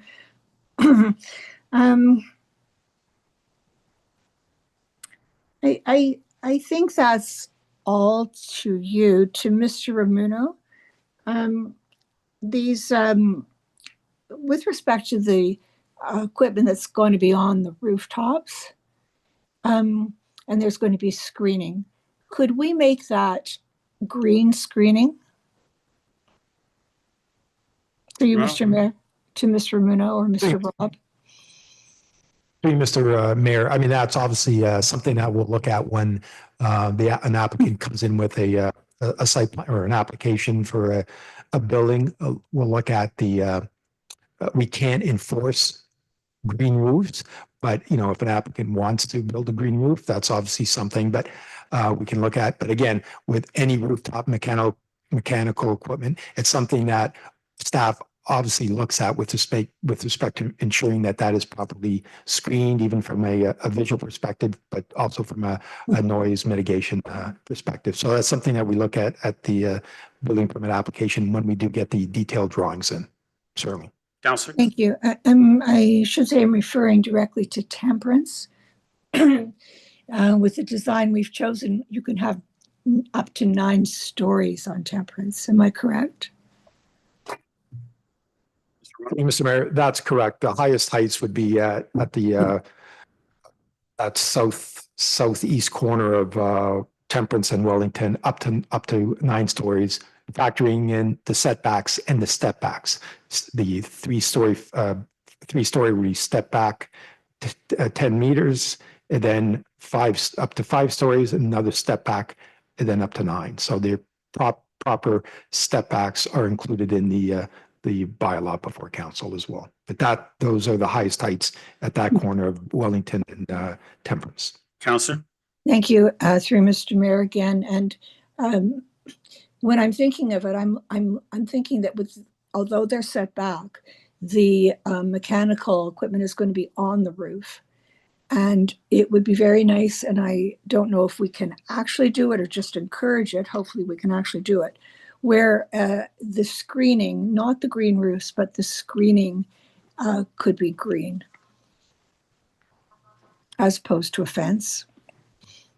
Are we going to be able to ask the developer to do things like that? Mr. Romano? Through Mr. Mayor, certainly. I mean, we require green, screening. Council's, comment is to ensure that they are colored green. That's certainly something that we can address. I don't think that's going to be a big issue. Thank you. Councillor? Or maybe they could be really green, like vegetation green, not just painted green. I think if this is going to work, we have to do something. We've been asking for years. There is a downtown pass. The Industrial Parkway was meant to be a downtown pass.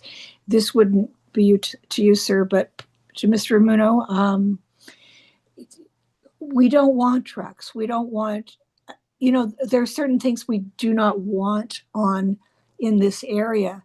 And I don't know how we could encourage that, but we should encourage that because we don't want fast traffic or trucks in this downtown area if we're envisioning it as we are as a more pedestrian kind of area.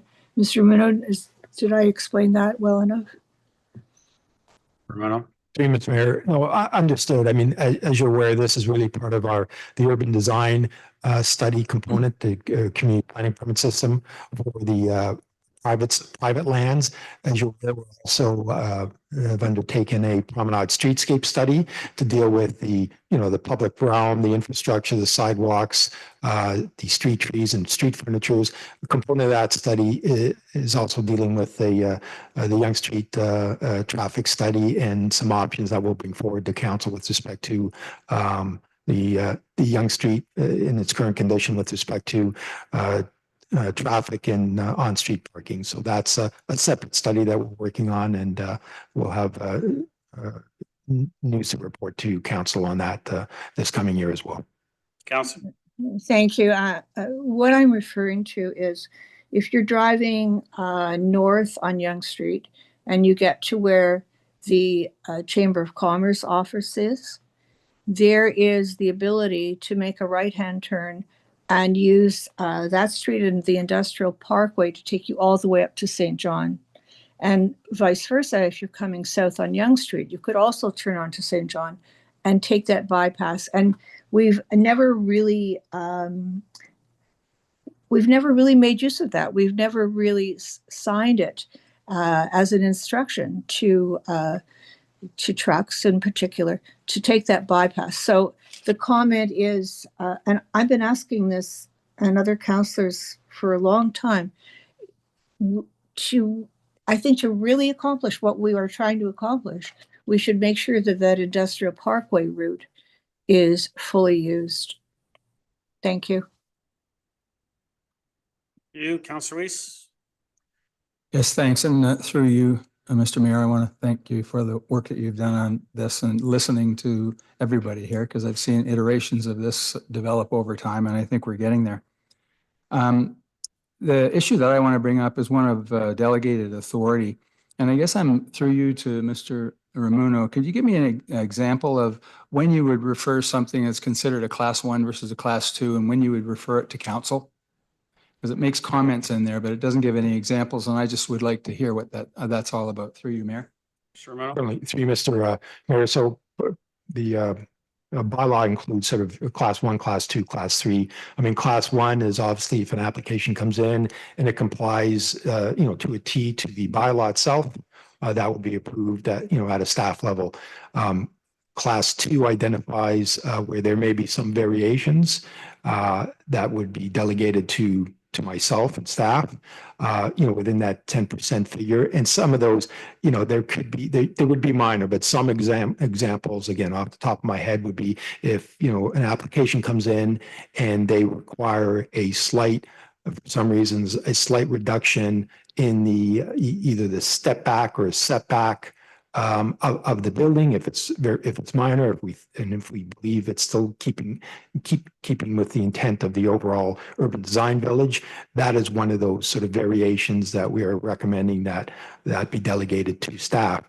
The class 3, it would be something where an applicant is requesting additional height based on what the height framework is in the plan. They want to go from 6 to 7 stories. That is something that clearly would have to come back to council for consideration for an amendment to the community planning permit system bylaw. But the class 2, they would be minor, could be a minor parking reduction that they may be seeking, or a slight variation in lot coverage, or a slight variation in the building step back. Nothing major though. Okay, great. Councillor. That's clear. Thanks very much. So I'm glad you did the class 1, class 2, class 3, because on page 20, it talks about the community benefits charges. And in class 1 and class 2, we have a difference in the community benefits charges than there is in class 3 related to affordability. And I'm wondering why class 1 and class 2 doesn't have the same kind of concerns about affordability as we do in class 3 vis-a-vis the benefits charges. It seems logical to me that if we're trying to develop affordable housing in here, we ought to include class 1 and class 2. So through you, Mayor, I guess to Mr. Rob. Yes, absolutely. Thank you. And through you, Mr. Mayor. So to be abundantly clear, that 25% affordability threshold is across all classes. But since class 3 is the most major, which would involve the largest benefit to a proposed development in terms of additional unit counts, that's where we're getting actually even more strict. And we're requiring 35%. We're requiring more, even greater affordable housing units for that proportion of the benefit that's being received by that developer, due to the fact that they're getting variations in excess under a class 3 application. For 1 and 2, they still absolutely need to meet the minimum 25%. Thank you. Councillor. Satisfied with that. Thank you. Thank you. Councillor Thompson? Thank you. Through you to Mr. Ramuno. Along those lines, Mr. Ramuno, I guess first my question is, the third recommendation talks about the fact that if this is approved, you'll come back at a future meeting with the bylaw itself for approvals. Do we have a generalized time frame when you think that bylaw would come back to council? Mr. Through Romero? you, Mr. Mayor. So staff, Adam and Danny have done a great job in putting together the bylaw. So it's labeled draft as part of the package. So we're ready to bring this forward. I know legal's doing their final review, but we're ready to bring this forward to council, even at the next council meeting, January 27th. Councillor. Right. And then I guess I just want to tag on to the talk about variances and the fact that if the bylaw is approved, subject to any appeals, there's a 5-year moratorium. So how do we reconcile these two different views where we're talking about the fact that there's a 5-year moratorium, but now we're talking about the ability to approve variances to certain degrees? Yeah. So either through you to Mr. Ramuno or Mr. Rob. Mr. Rob? Yeah.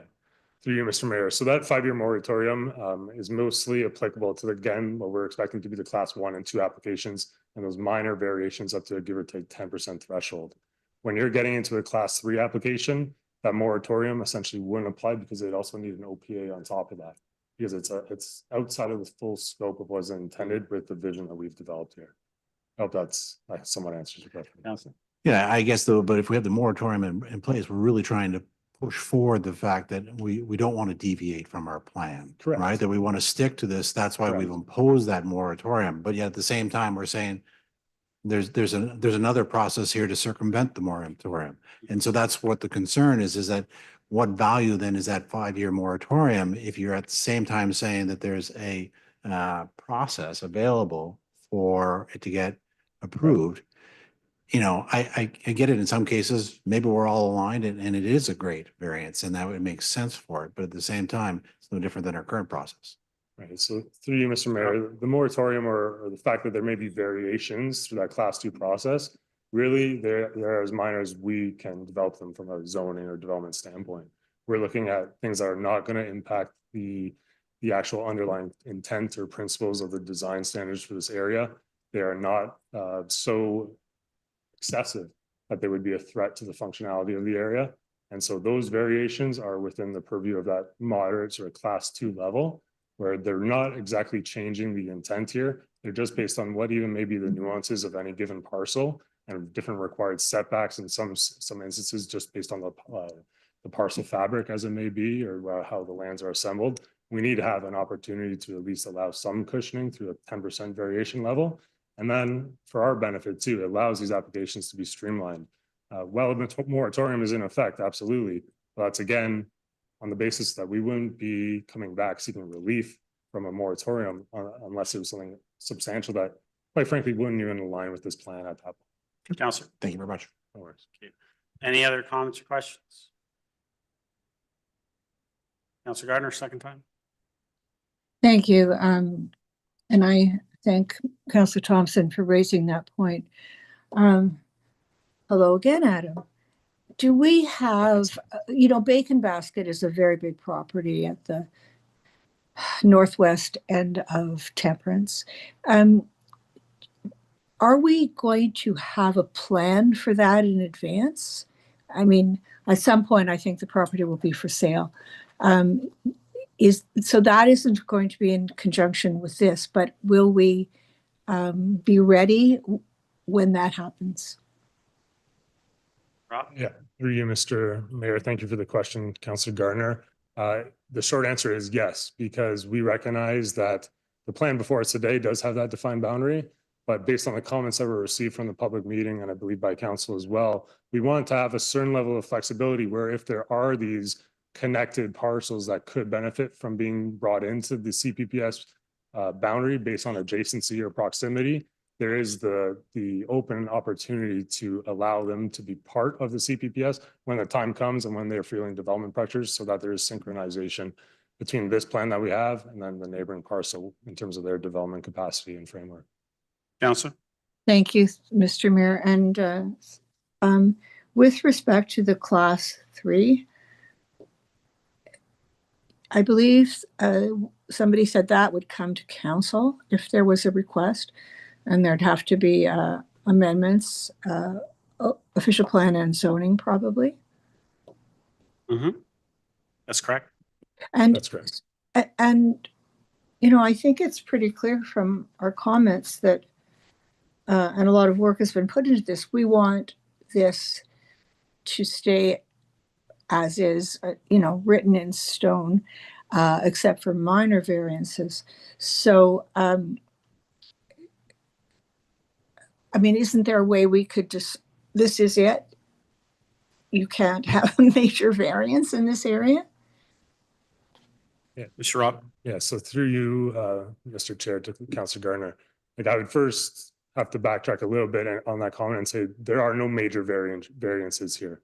The class 2 variances are specifically identified as very minor, very technical matters that just may be needed to dealt with on a siting basis or a setback basis. It wouldn't change the overall look or feel or intent of this area, specifically the conformity to our official plan vision for this area at all. So we don't anticipate major variations whatsoever. That class 2 is minor variations, and numerically, I know some some criteria such as the location of mechanical penthouses or whatever. They don't necessarily have a numerical value attached to them. But numerically speaking, we're just talking about setbacks. If it was off the top of my head, a 1.5, you're coming down to a 1.35, right, as 10% of 1.5. Councillor? Then perhaps I'm misunderstanding because we do have class 3 and that I think was said would be additional height. Yes, But- so to clarify, sorry, so through you, Mr. Mayor, class 3 is certainly a component of this work, but that is the major side of the equation here, where someone is proposing additional height, they want to come to council, they need to come to council for approval for something like that. It's something that this plan needs to recognize that a developer could make that request to council. Do we, as part of this plan, are we encouraging it? No, we are sticking to what we have as class 1 and class 2. But the option is there if a developer wanted to propose that to council, which we're not encouraging necessarily, but the option is there. And that would be a major amendment that would result in an accompanying OPA. And Councillor, I'll just add to that, I mean, essentially, we've streamlined the process. So we front loaded it. So we've already done all the work from a public planning perspective. So a developer to come in to look for increased heights or densities, where it would trigger essentially a whole public planning process. It's time and money for them. So they have to think long and hard if they really want to go down that road. And at the end of the day too, it's the council that's sitting at this table that will make the final call. And if we want to hold firm on this CPP, that would be up to the council to make that decision and to move forward and say, no, we're not gonna allow that exception unless something exceptional is being presented to council to look at making those changes.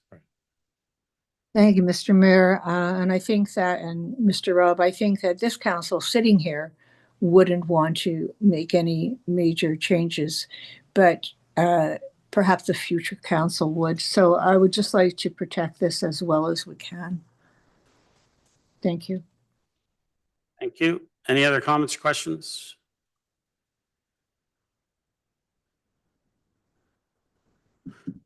Seeing none, I just have a few comments. I'm excited for this. I think this is great. We've talked about this for a long time. Actually, Mr. Rono, you'll remember this. We started this process back in like 2019 as part of the official plan update. And we've been moving forward ever since.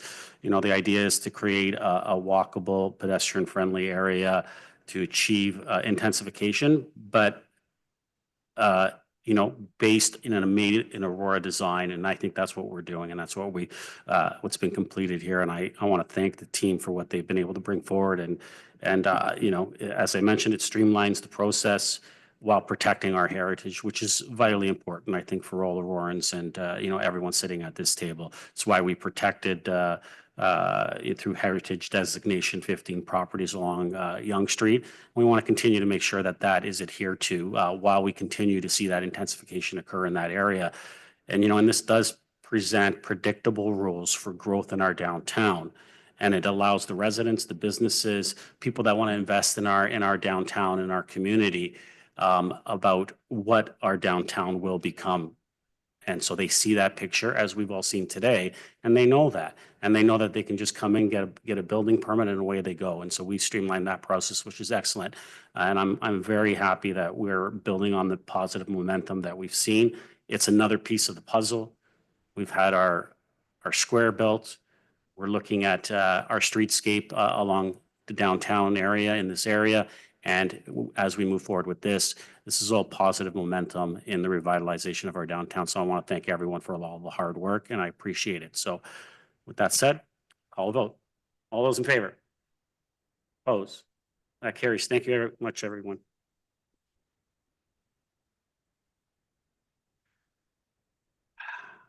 Do we want a break, or we got 2 items left? One's a deferral, but one's just push through. Everyone, push through. Okay.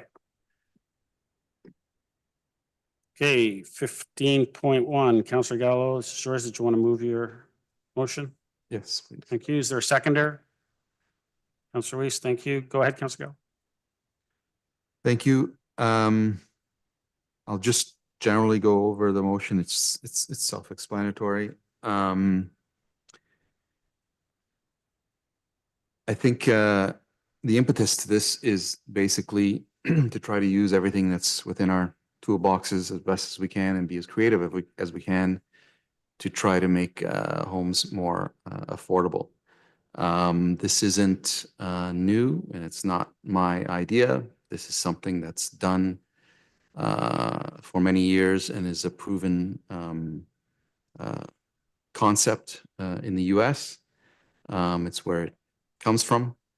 And it's basically the concept is to carve out the development charge from a purchase price of a new home and have that new home owner choose whether to have it part of the purchase price or carve it out and amortize that over 25 years or whatever that term may be.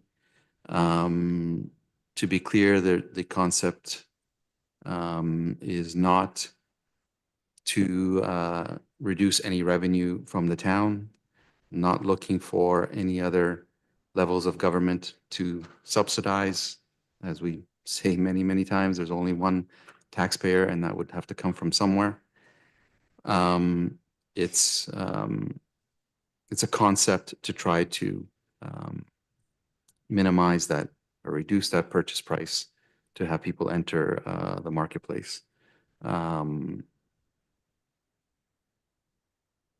It's the motion before us is to ask staff to investigate, to research, and to report back. So we're not moving anything forward. It's asking them to look at all these concepts and report back to us on the feasibility of this idea.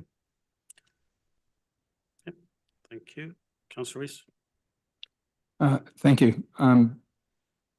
The question I have really has to do with management of this from a town perspective. So bear with me as I go through this process. A developer has a unit to sell, and rather than folding in the development costs into the purchase price, the development costs are being amortized by the town over whatever period that is. And as a result, it is going to go on to their taxes in terms of payment for over the number of years it's amortized.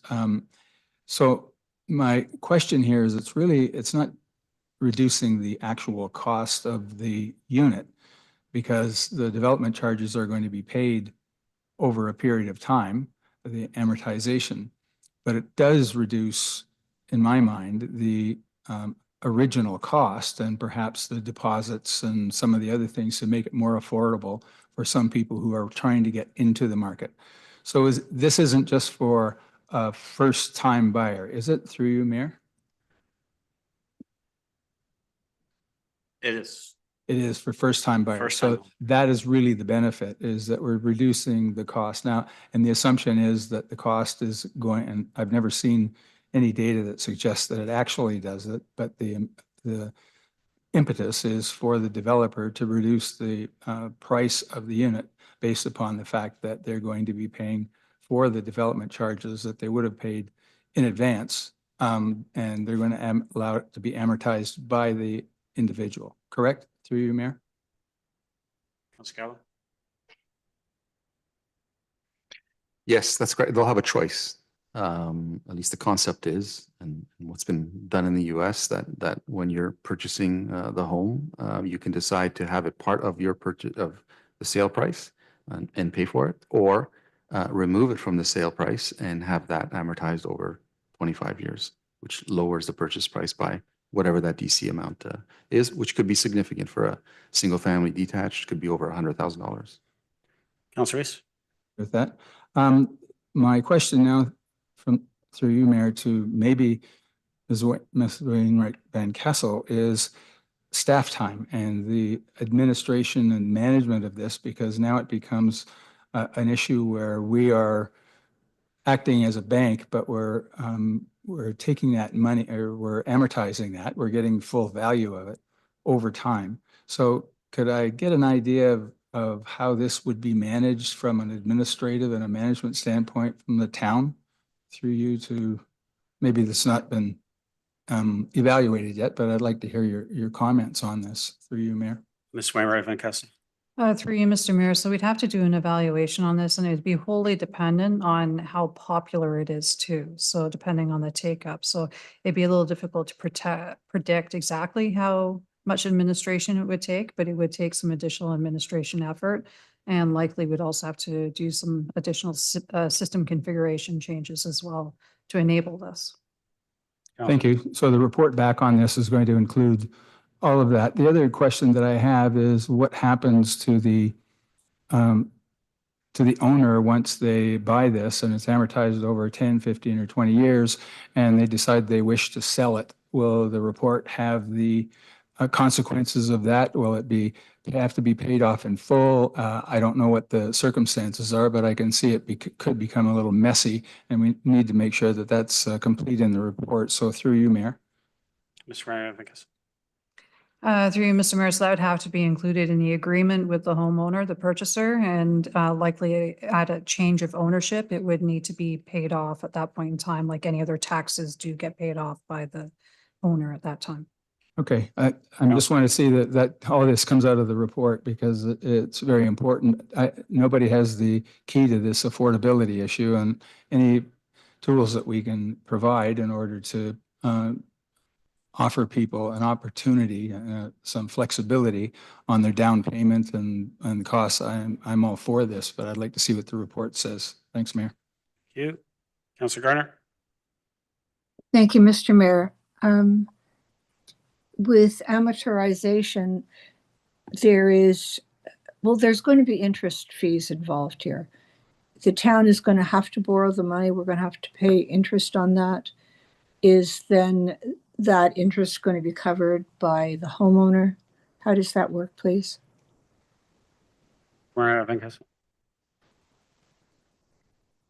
Sure, Councillor Gallo, but I was going to go Mayor, I guess, but go ahead. Thank you. And just to, if I can go back one, and if you read my motion in terms of paying this off, it follows the property, not the owner. So it'll be registered on title, actually in my motion. So it could be paid off if they choose to, but it would follow the property, not to be registered on title, follow the property.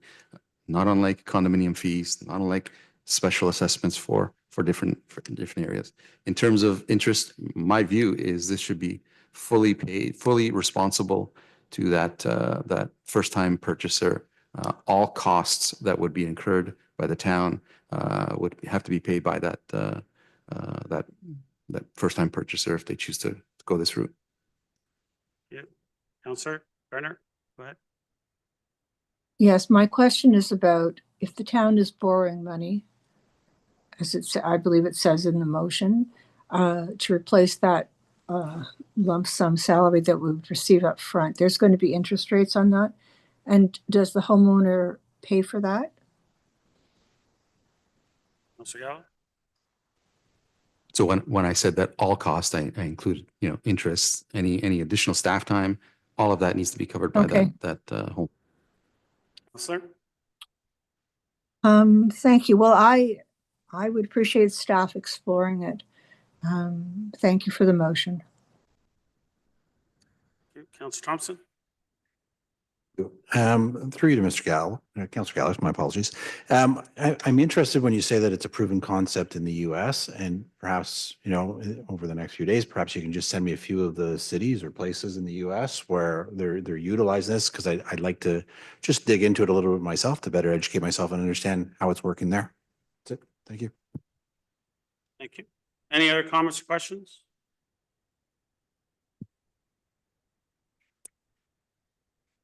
See none. I just, for me, I'm not going to support it because I've talked to Ms. Wainwright Van Kessel.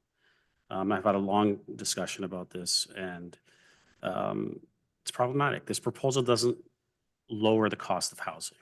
It just moves the development charges from the developer to the resident.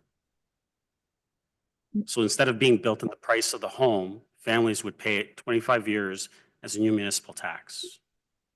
That's a win for the developers and a loss for the resident. Developers saving here. They're not paying the DC under this proposal. The resident is paying the DC. Yes, they pay it now, but the only person winning is the developer. not the municipality, not the resident. And I might remind everyone, development charges in the town of Aurora for a single-family home is $41,000, and for an apartment or condo, it is $23,000.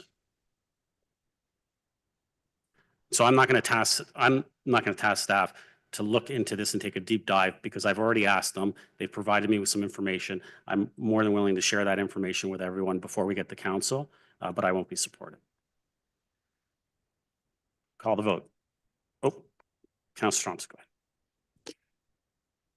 go ahead.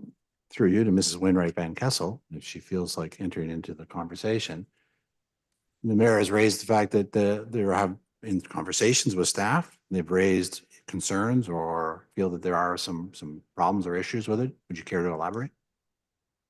Mr. Wainwright Van Kessel. Through you, Mr. Mayor. So there are a number of challenges in a proposal like this that we do foresee. Part of that is on behalf of the homeowner. It really doesn't change the overall cost of the home that they're purchasing. It just shifts the part of the mortgage essentially onto the town as this new municipal tax.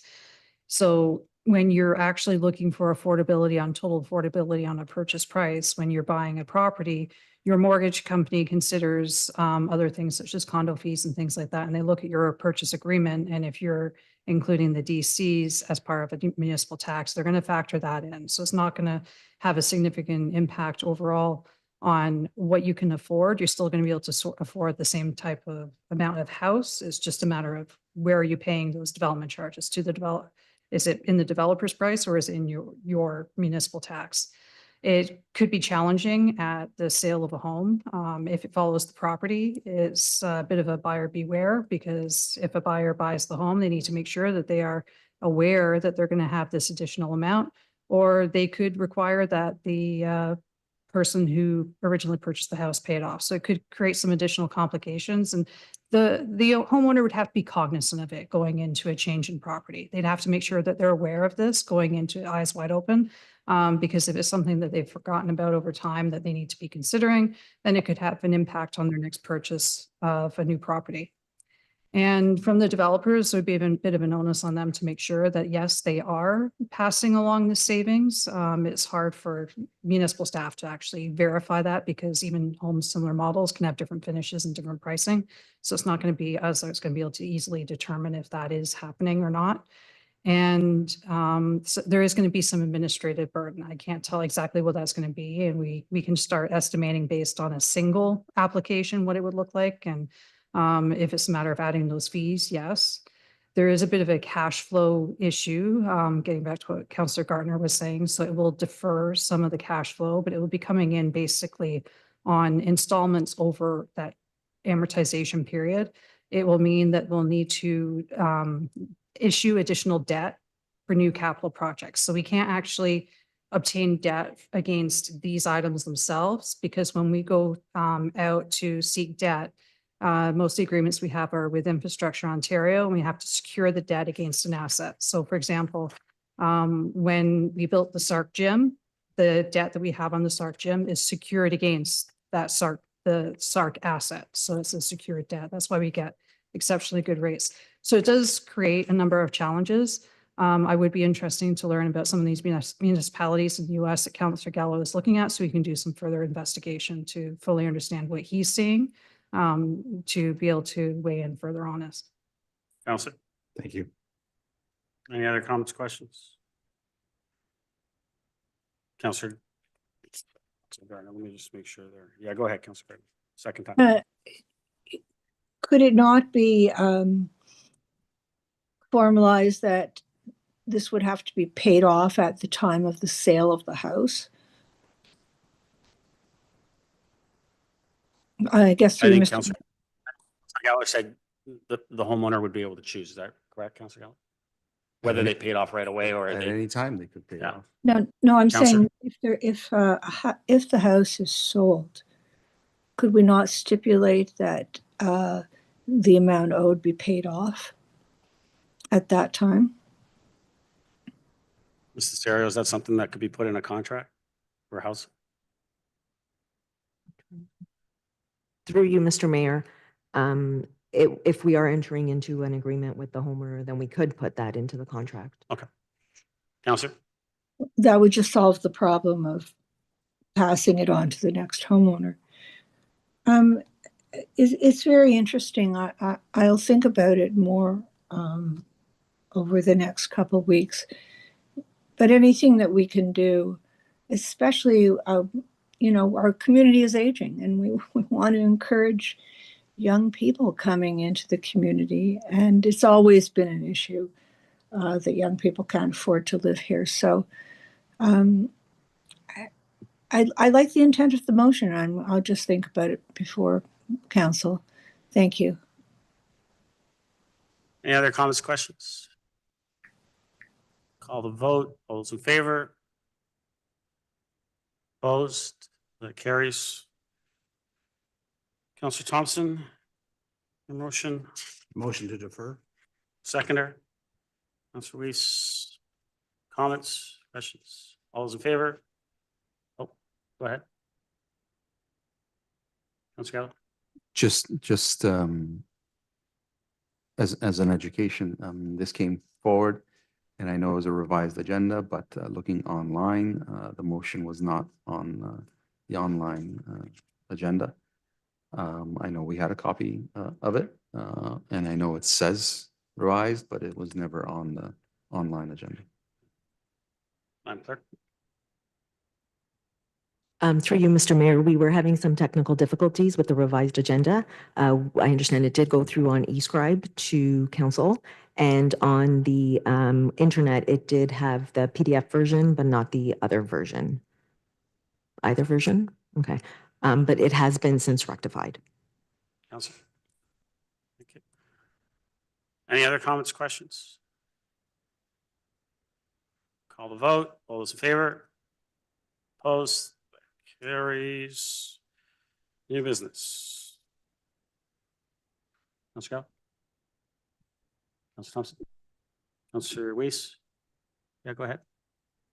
I'd like to have, just make note that I'm, was impressed with the delegate, Ari Hofstedter, and I'll be putting a motion forward probably in the February cycle to have a look at what we can do to help this particular unique circumstance. I just wanted that noted on the record. So thank you. That's all I have for new business.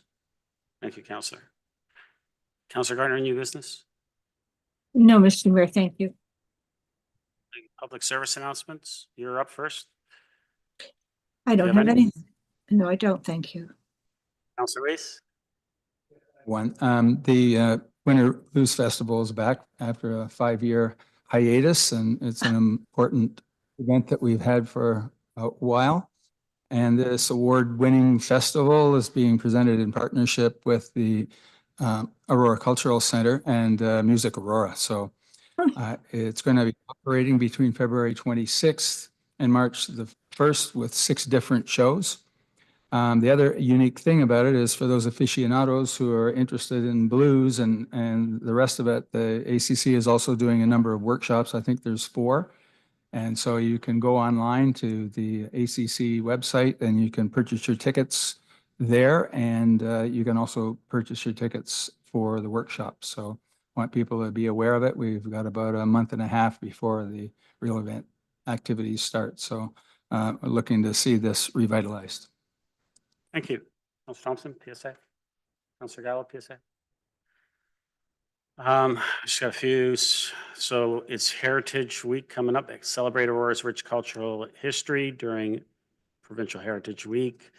Nationwide observance in Canada, officially celebrated in Ontario during the 3rd week of February. The town of Aurora, together with the Heritage Advisory Committee, is proud to host a full day of free programming designed to highlight the stories, people, and places that have shaped our community. And so you can join us on Family Day, Monday, February 16th at Aurora Town Square from 10 a.m. to 4 p.m. There will be guest presentations, hands-on workshops, and drop-in activities that bring local heritage to life. And you can learn more at aurora.ca/heritage week. The new recycling carts are now in use.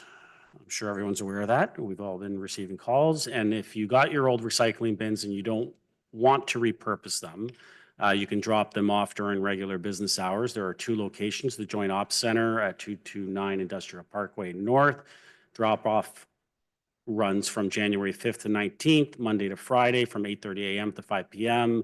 Look for the collection container on the south side of the visitor parking lot. It's easy to access, and you can also bring them to the Georgina Waste Transfer Station in Keswick.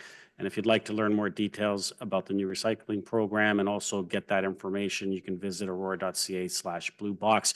As far as I know, there's been many questions in regards to the exchange for the smaller bin. We are still awaiting to get confirmation on a date from Circular Material as well as GFL. They were actually supposed to get to us today, but they didn't get a date to us today.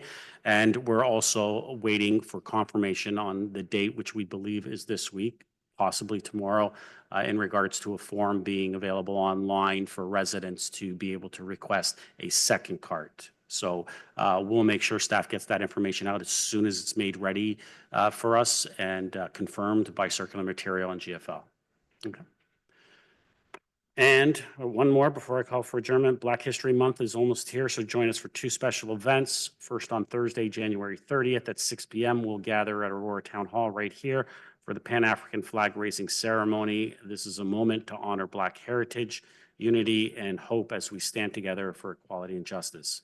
And then on Saturday, February 7th from 5 to 9 p.m., join us at the Royal Venetian Mansion for the Black History Month Gala. Enjoy an inspiring evening of live performances, distinguished speakers, and community celebration.